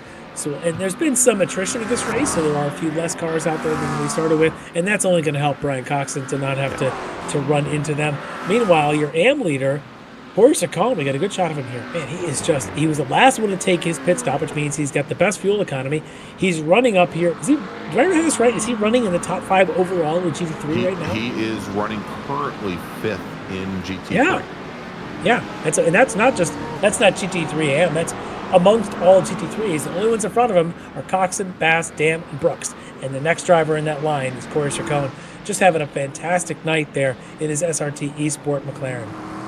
Yeah, and he's made up 4 positions. Now, some of that has been due to attrition, As we mentioned, we had Michael Brooks with his issues. We had Leo Dragotta with his issues. That's 2 of the 4 right there. But also right behind him is Joey Rutledge, who's quite a bit further back. Rutledge, who's running 5th in pro right now, has made up 7 positions here tonight. And Chester Guidry from HTPK in that BMW has made up, I think, 9 positions. Yeah, well, here's a good shot of Joey Rutledge there in his wrong stuff Ferrari. Just out there kind of doing his thing. Again, he's also kind of found his little pocket in the track, not much going on around him. You not really have to worry too much. His battle's way back there, but nothing here. I want to maybe keep an eye on this battle for a little bit because these guys are starting to lose sight of Brian Coxon in front of them. But Mike Dam is starting to fill mirrors on Ethan Bass. Every corner, every little chance he gets, he's poking his nose out there. And I think it's maybe starting to get to Bass. Jeff Brooks, meanwhile, is as we suspected, starting to close up here as well. Yeah, and he's primed for a move should those front 2 have any issues. And look at this already, just a little bit of opportunity for Mike Dam to stick his nose in. He's trying. Meanwhile, Bailey Petrowski, smooth as can be, just makes his way by these guys. Say, you guys just keep battling behind me. I'm going to be out of your way in just a second. Yeah, Dam now starting to show the nose. Almost every single corner at some point. I think Bass is either going to have to just try to ignore him, or we haven't seen Bass make any kind of reactions to what Mike Dam is doing yet. But as you see here, Dam's positioning the car around quite a bit, especially on exit. Yeah, he seems and it'll to be really interesting as they come through here, Larry, when they come back out onto the back straight, coming here out of turn 15. What Mike Dam does, and I think more importantly, what Ethan Bass does. If Bass sticks to the center of the track, and there you go, Bass is defensive, getting a little defensive. Yeah, and you know what? That's the characteristics too of that Ferrari. The Porsche is probably the best at it, but the Ferrari also very good at putting the power down from the apex track out. The Mustang struggles a little bit. We saw Barberi have his issues in his Mustang go around a couple of times in that same corner, and Bass may be realizing he can't get on the straightaway as smoothly as the mid-engine Ferrari behind. But Mike Dam knows he can. But look at this. Bass has the legs in the straightaway, and I think he can even outbrake the Ferrari. So that creates this dynamic where Dam gets a better exit, but Bass gets the better end of straightaway.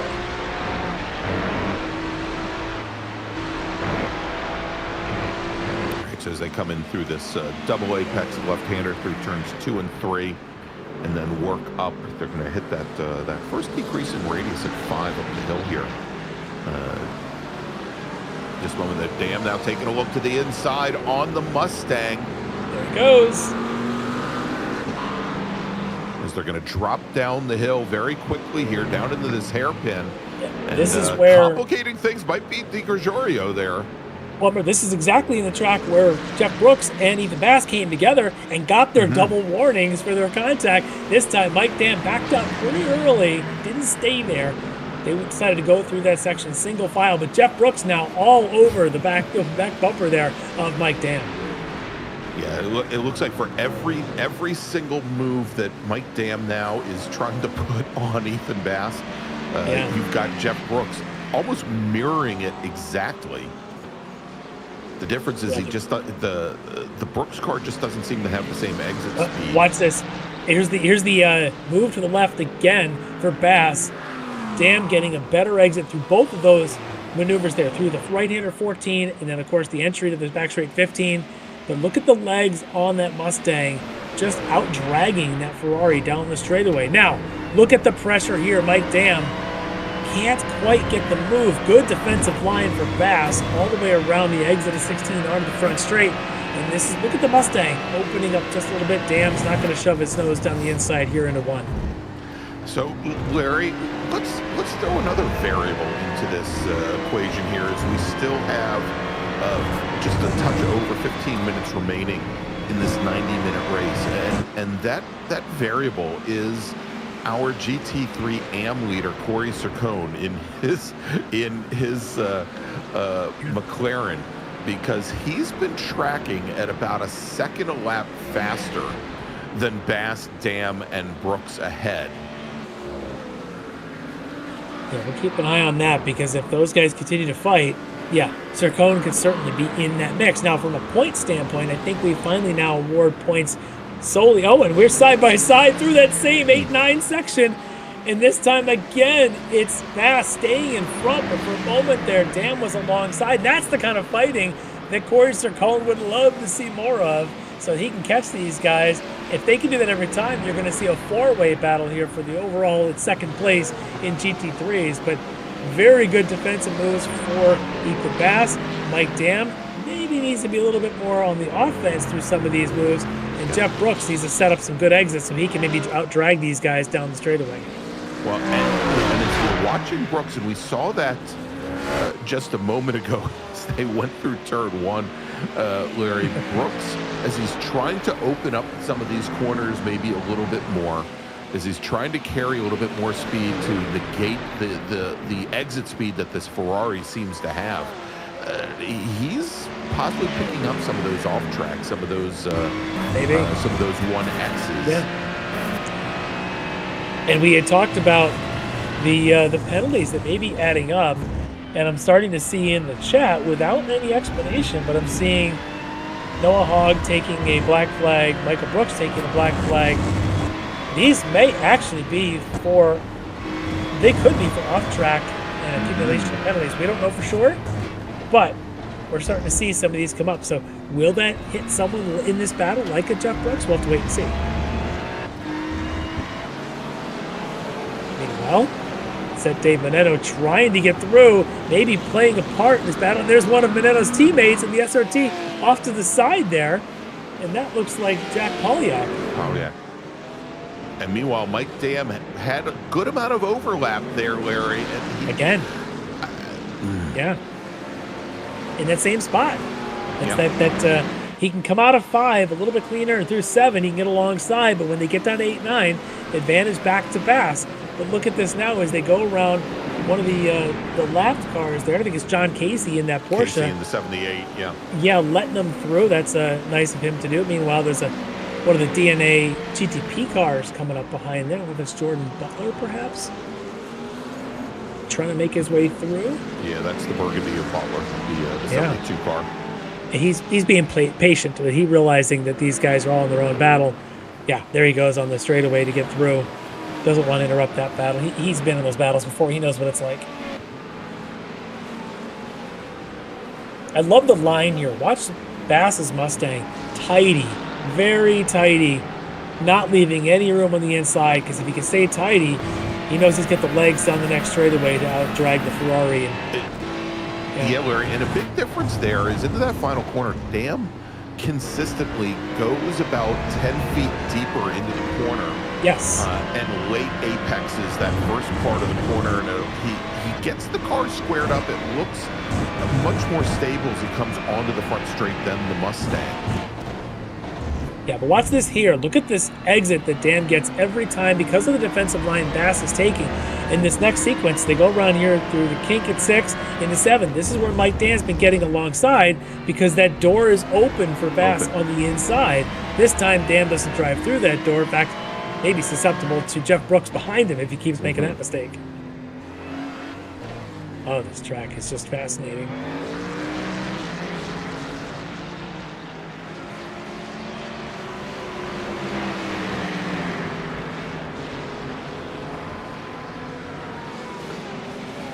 And of course, we're going to be bringing you all the way to the checkered flag here at Motorsport Aragon, or Motorland Aragon, for round number 3 of the Extreme Motorsports Ricmotech World Challenge. And we're currently watching this battle for second in GT3. Ethan Bass from Orbit Drop Bear Motorsports in his Mustang.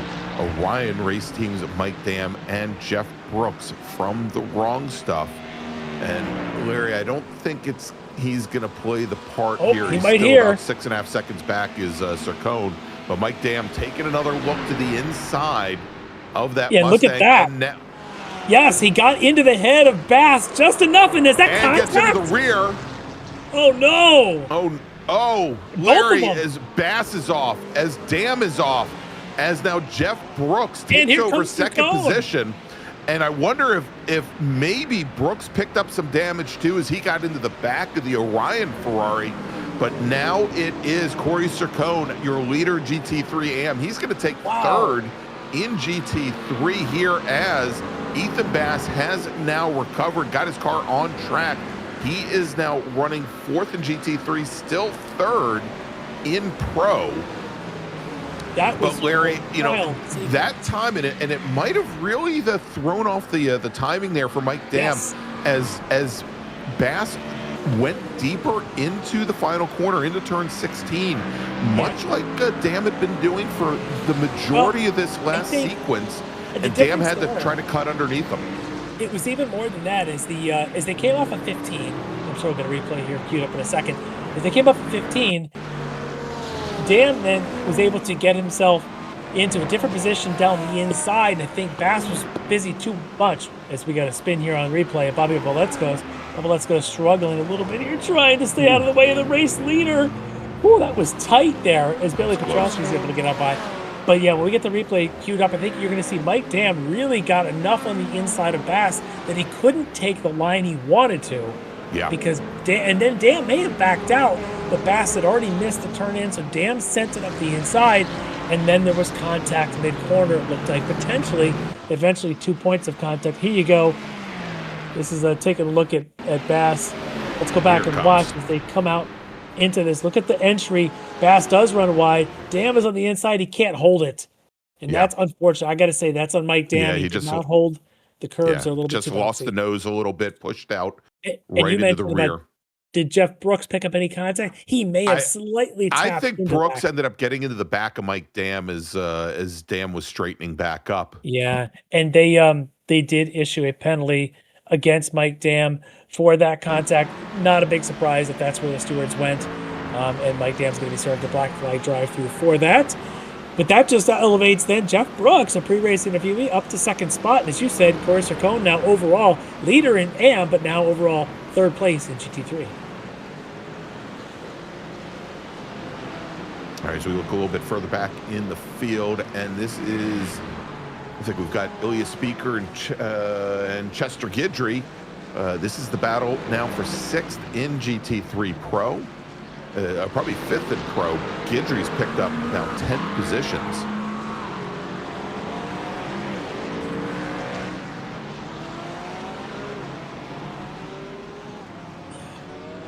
Guidry having a pretty good run here, but Beaker definitely quicker right now. Let's see if he can try and get by. He's been quicker most of the race to close to this point, but Guidry's been consistent.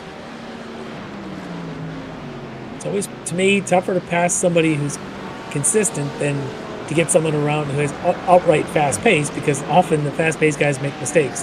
The consistent guys just don't. And that's where passes happen. It's always on a mistake.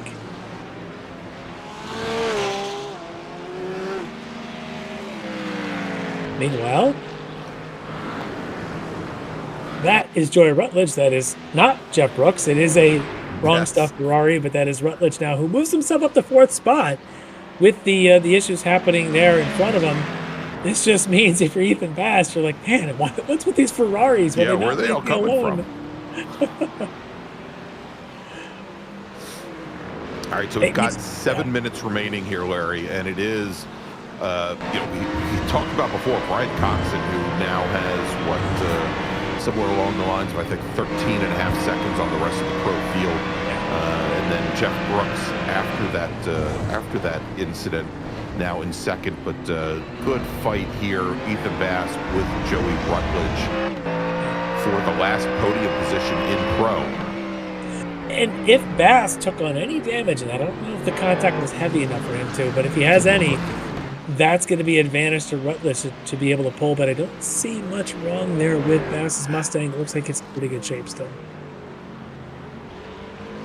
Yeah, and Larry, as we watch there, it looks like Joey Rutledge might have a little bit of damage up in the front corner of that Ferrari as well. So push bar at some point during tonight's festivities. Yeah, maybe. I was thinking that, as it relates to the Bass Mustang, probably the biggest issue is going to be what Bass has done with the tires, trying to hold off Mike Dam, and we saw that he was having to change his lines up considerably to defend against Dam, and that might affect that car now as Rutledge is on the attack. Well, and what we don't know, I would assume most drivers would have put a new set of tires on at the stop, but we don't know for sure if everybody did. And if Bass didn't, that could be why he's in this position where he was so quick through that sort of middle part of the race here, just before and after the pit stops. But we'll see if he's got tire to hold off Joey Rutledge. Of course, Kennedy Rutledge in the chat cheering on Joey. All right, looks like Ilya Speaker and Chester Guidry. We were just watching this battle a few moments ago. Ilya Speaker now getting around the 850K BMW and moving up into 5th in Pro. Yeah, good move there for Speaker, having a good solid night tonight. Continuing to be up there in the top 5. And here you go, Bass again having to defend on a Ferrari. Rutledge continuing to push. This, I think, goes back to the mid-engine versus front-engine strengths here, is getting the power down through those digs like that small, tight turn 5, and then coming out of this turn 8-9 sequence they've got coming up here. I think the Ferrari has the advantage. Bass has to get his hands open so early to get the power down to that Mustang, but if he can get to the straightaway, the legs definitely pay off in the pony. Meanwhile, Bailey Petrowski waving hello. I can see him waving right there. I just waved at him. I can see it as well. Right there from the side. It's left hand still up in the air there. He's just driving one. He's doing the Andy McDermott driving style with one hand. He's got one hand up in the air because the other one's, I'm sure, playing guitar. Yes, that's right. Wait, he did say next time he was in the winner's circle, he was going to play for us, right? Oh, look, that's to look forward to. Everybody's going to say. Oh, that's right. For the new fans around watching these races, yes, we've got a lot of musicians that also race cars, and Bailey Petrowski's one of them. So we'll see. He had promised to maybe – I caught him off guard the last time he won a race. I said, I'm not going to make you sing, but I'll be ready next time. He said for sure he'll pick something out. So we'll see. A lot more pressure, I think, on him to have a song ready than it is to win a race. He looks so relaxed out there right now. Exactly. As Petrowski now up by about 12 seconds on João de Gregorio from Wasso Esports. This looks like another one of our wrong stuff drivers here. That is the wrong way into wrong way. The Armco. Unfortunately for Dre, that's probably going to end his night. Yes, he's on the pit lane now, Larry, and I think you're right. Yeah, that may have been contact coming out of 9 there. Rutledge into the back of Bass. Not much to do anything, but that shows you how quick Rutledge can be through that tight dig there. As Babaletskos makes his way through this battle. Look how fast on the entry Rutledge is. He could really throw that Ferrari in. It's just whether or not he can get the top speed on the straightaways to where the Mustang seems to be at its strength. Yeah, and Larry, I think that's why we saw Brooks and Dam early on, again, trying to open up some of these corners so that they weren't losing speed on exit and be able to carry as much speed in the corner as possible to counteract what the Mustang is capable of in digging out of the corners here. Well, again, Bass has to go back to that tight and tidy line. He knows that even one time if he misses that turn in, it's going to be a Ferrari alongside him, so now he's got to worry about that here with maybe only has to do it one more time. Not white flag yet, so maybe 2 more times. Drake Miller in the chat says commenters keep hinting at a group karaoke night. Oh, I'm all for it. Yeah, I'm good with that. I'm totally in favor of it. We have a lot of musicians around. Unfortunately, I think the only one that's serenaded us have been Mike Dam and Bobby Trials, neither of which are probably trying out to be the next American Idol. Of course, Mike Dam wouldn't because he's Canadian. That's right. He beat the next Canadian Idol, exactly. I mean, he's got an advantage. Canadian radio, they still specify that X number of minutes every hour have to be filled with Canadian talent. Brian Adams doesn't need that kind of special treatment. No. Meanwhile, Stubby in the chat is spot on. We're going to let Bobby Childs lead off group karaoke night. And he's right. If somebody needs to set the tone of karaoke, it's going to be Bobby Childs. Oh, look at this. It's again late into the Ethan Bass, a little late. That's going to allow Rutledge to get alongside, but now Bass on the defensive on the inside. Are they going to make contact? Nearly. But here's where the legs of the Mustang, who's got the advantage. Watch this drag race all the way down to 16. I want to be on the inside line, though, around turn 16. Yeah, I would want to be also. And Bass tried to pinch Rutledge down into that final left-hand corner in that sequence to hold him off. But, yeah, there you go. Much later on the brakes is the Ferrari. And much sharper turn-in for the Ferrari. He was able to just carry that speed in. The Mustang can't. And I start to wonder if Bass did go with fresh tires. I would be surprised if he didn't. But Rutledge just looked quick on the turn-in there in the Ferrari. All right, well, Larry, I'm looking at the clock, and we are at 1:30 plus. And Bailey Petrowski is on the white flag lap on our final lap here. Let's follow him around. He's got about a half lap remaining. He's at the far end of the track. He's down there at turn 9, 10, 11, coming up to this sort of faux bus stop. Yeah, it's right here. It's got a bus stop-esque, but it's rather big for a bus stop.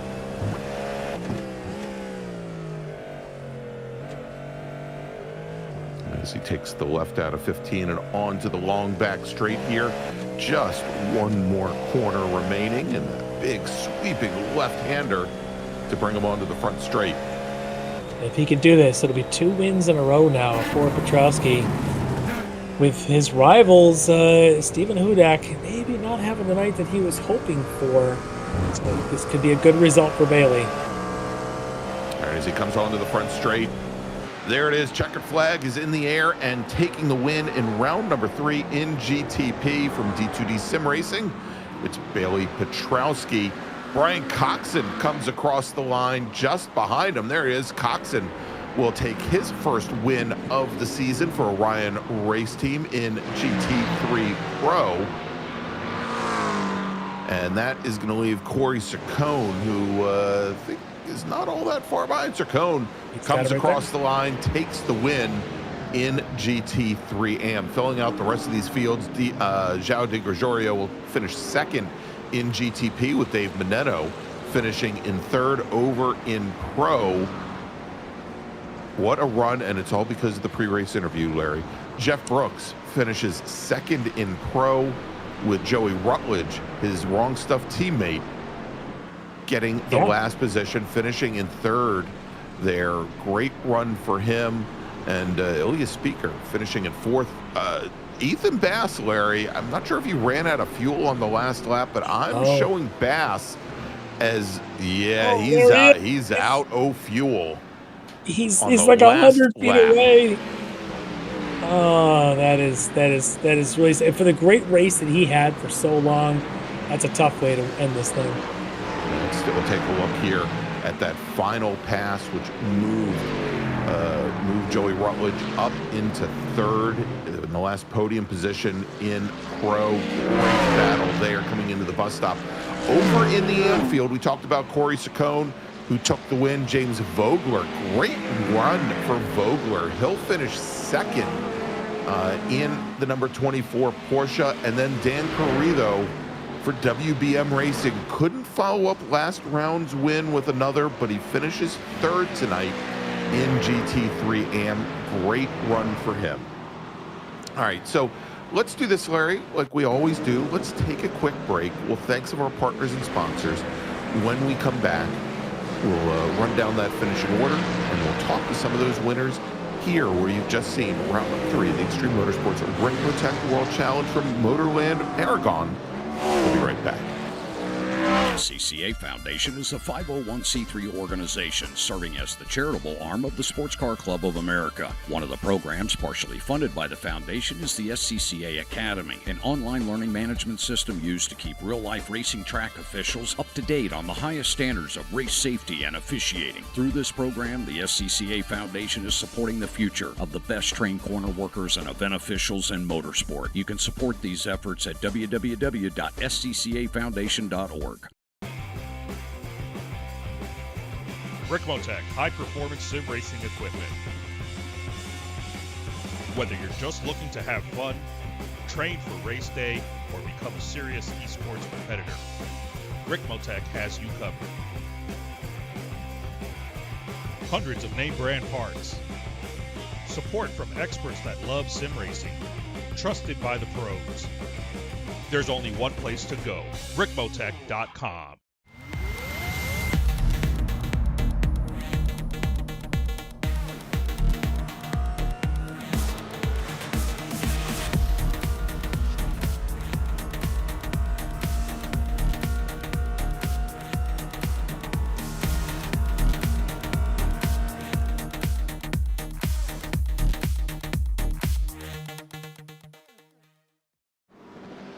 The search is over.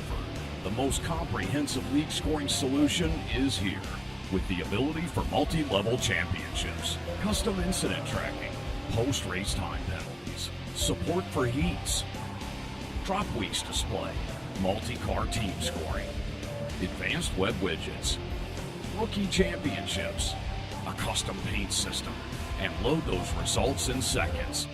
Visit extremescoring.info today. Ricmotech high-performance sim racing equipment. Hundreds of name brand parts. Expert support. Ricmotech has you covered. There's only one place to go, Ricmotech. And welcome back to Motorland Aragon, where we've just seen round number 3 of the Extreme Motorsports Ricmotech World Challenge. I'm Greg Ginsburg, along with Larry Lefty McLeod, and let's take a look, if we can, at that finishing order one more time. Taking the win tonight in GTP for D2D Sim Racing, his second win here on the season, Bailey Petrowski with João de Gregorio. Great run, Larry, for João, who's been snake bitten the first 2 rounds.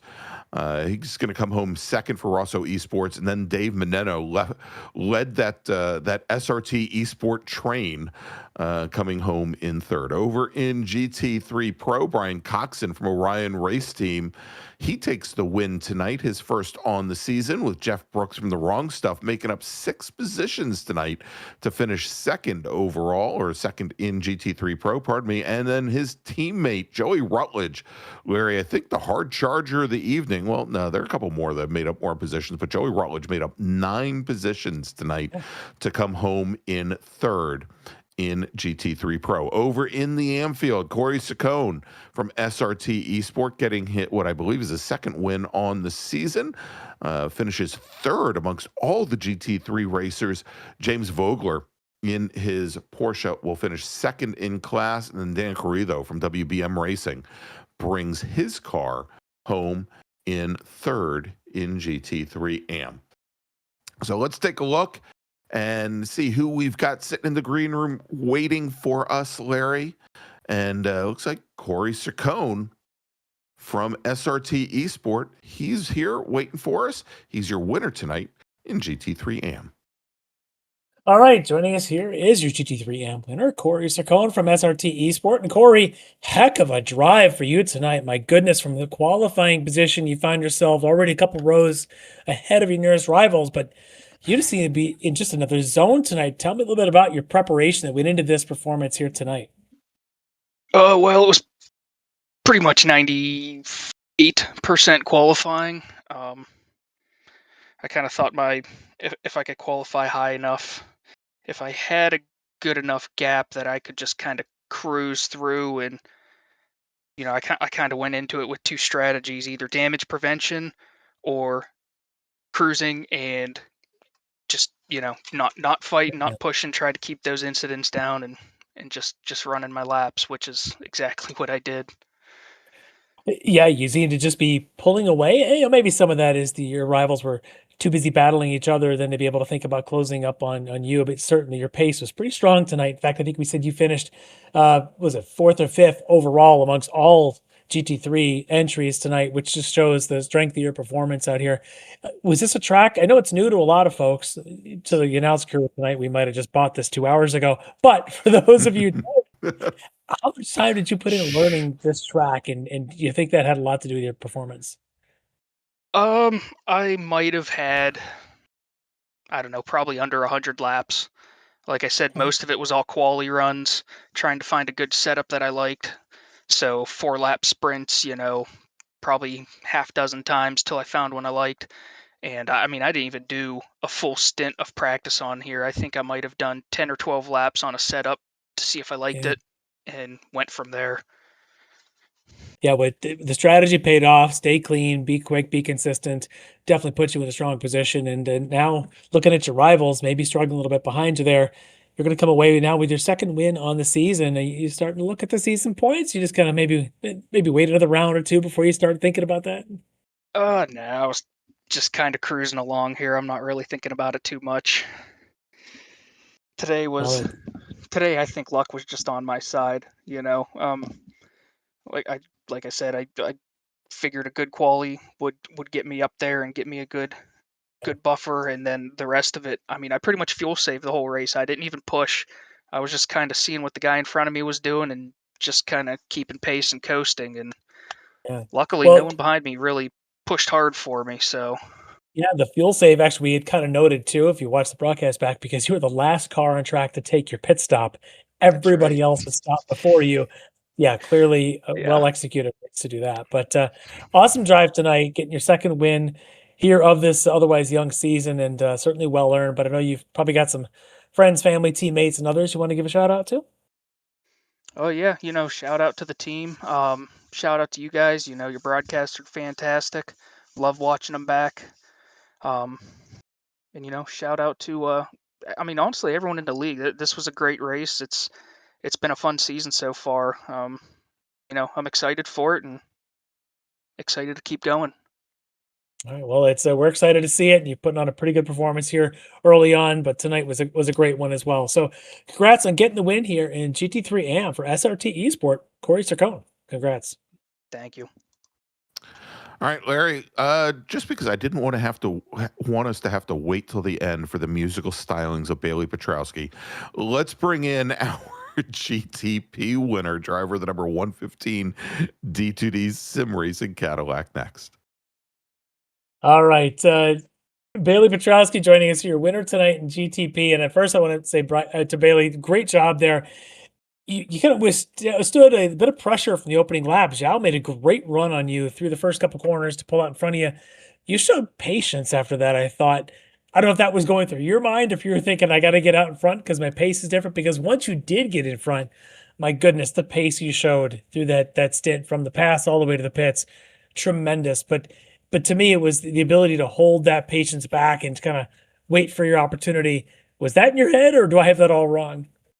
It was definitely going on in my head. I was still eventually I was getting a little bit frustrated because I knew I was a lot quicker, and I think it just speaks to the advantages of the Porsche over the Cadillac, like the certain areas where it was better. It felt like the Porsche was really good out of the exits, a lot of corners, had a little bit higher top end speed, so it never felt like I could get a good run. But the first half of the track, the Cadillac felt great, was very quick. It's just, I think the dirty air behind him, just, I couldn't ever take advantage of that. So I just really needed to wait for a move from traffic or something to happen to throw that off. But as well as it is a longer race, so I wasn't too worried about trying to get past him initially.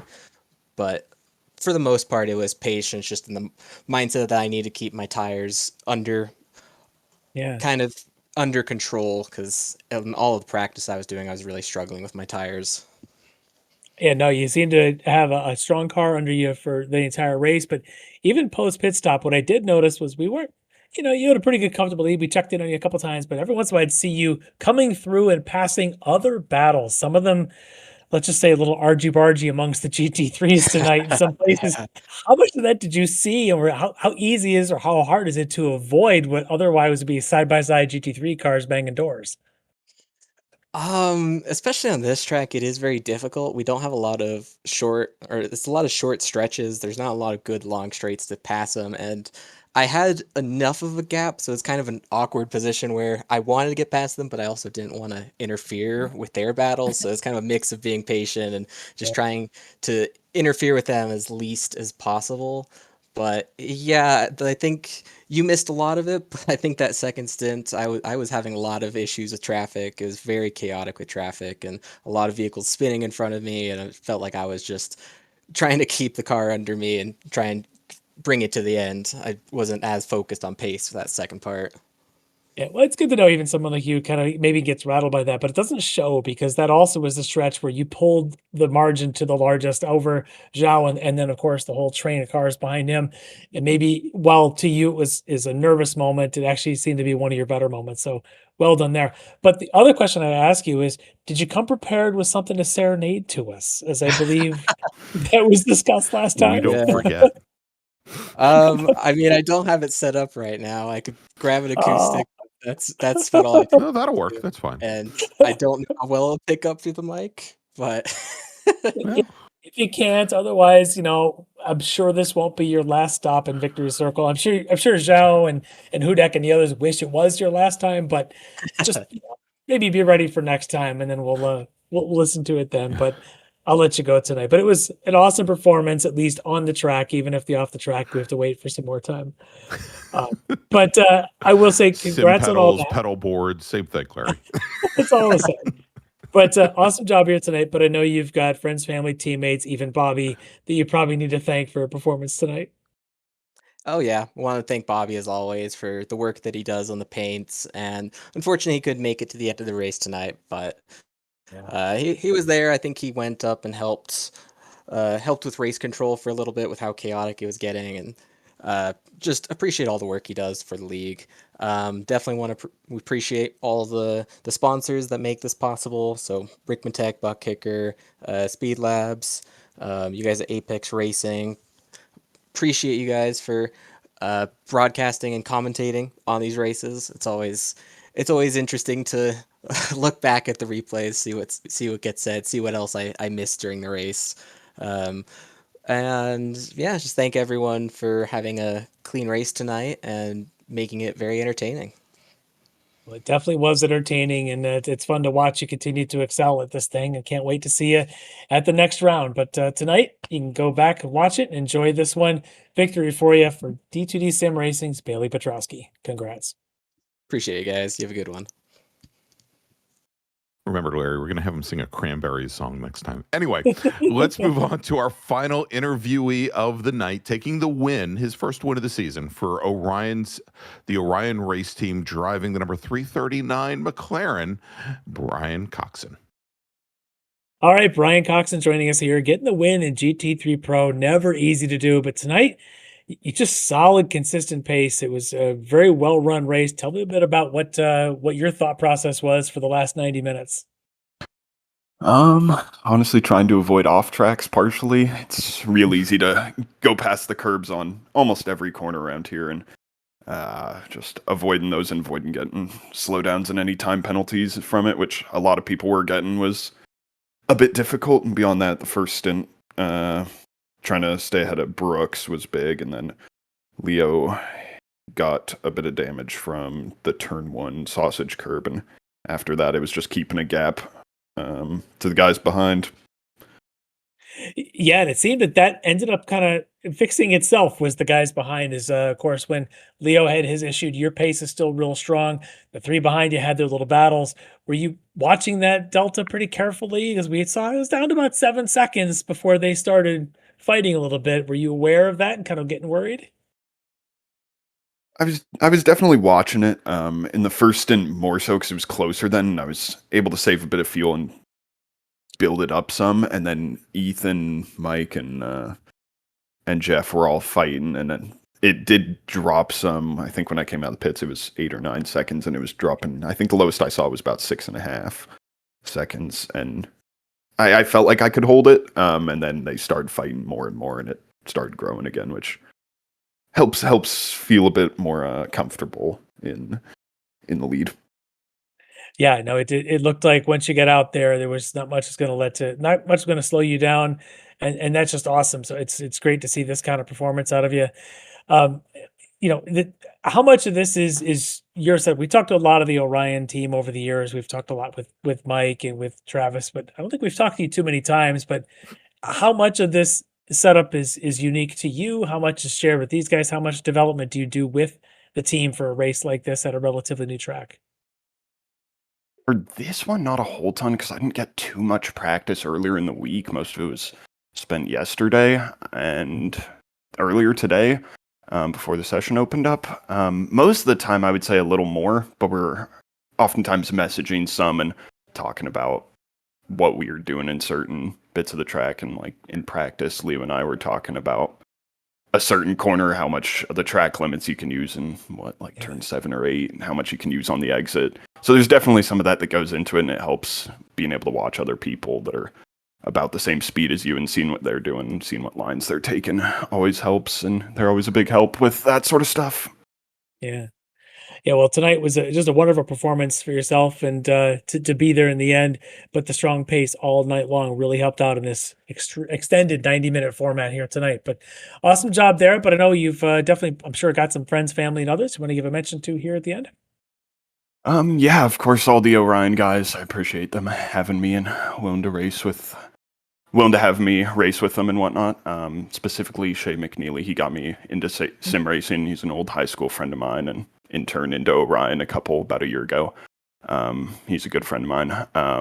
And then just everyone else who supports me. My girlfriend, she's awesome, and she supports me doing these and whatnot. And you guys, of course, for doing the commentary, and then the league admins, Jeff and all them. Appreciate them putting this on. You guys doing all of the commentary. It's always good fun to watch after this race while I eat dinner and whatnot, and just appreciate it all. All right, well, awesome job here tonight, getting the victory. GT3 Pro, it's Orion Race Team's Brian Coxon. Congrats. Thank you. All right, and congrats to Brian. All right, so Larry, let's wrap things up here for the night from Motorland Aragon, and we'll take a look, not back, but forward at what we've got coming up in the next couple of weeks.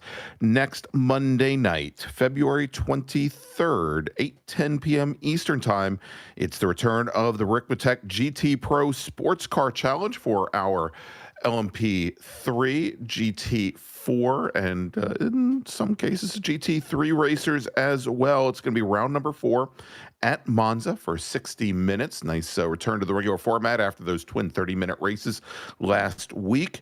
But we're gonna stick around at Monza for a little while, because in 2 weeks, Monday night, March 2nd, the World Challenge heads to Monza for round number 4 for 75 minutes, Larry.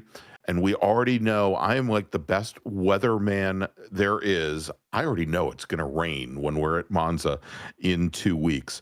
And then Monday night, March 9th, the GT Pro Pedal Sports Car Challenge is going to be rounding out their shortened 5-round season at Barcelona. So that's what we've got coming up. All right, so want to thank, of course, our producer tonight, Omet, filling in for Jonathan Grabowski, and want to with Jonathan and his lovely wife, Vanessa, well. I know she's a bit under the weather. Hope she gets better very soon. And, of course, Larry Lefty McLeod. I'm Greg Ginsburg. We'll see you next Monday night, 8:10 p.m. from Monza. We'll see you then. Ricmotech, high-performance sim racing equipment. There's only one place to go, ricmotech.com.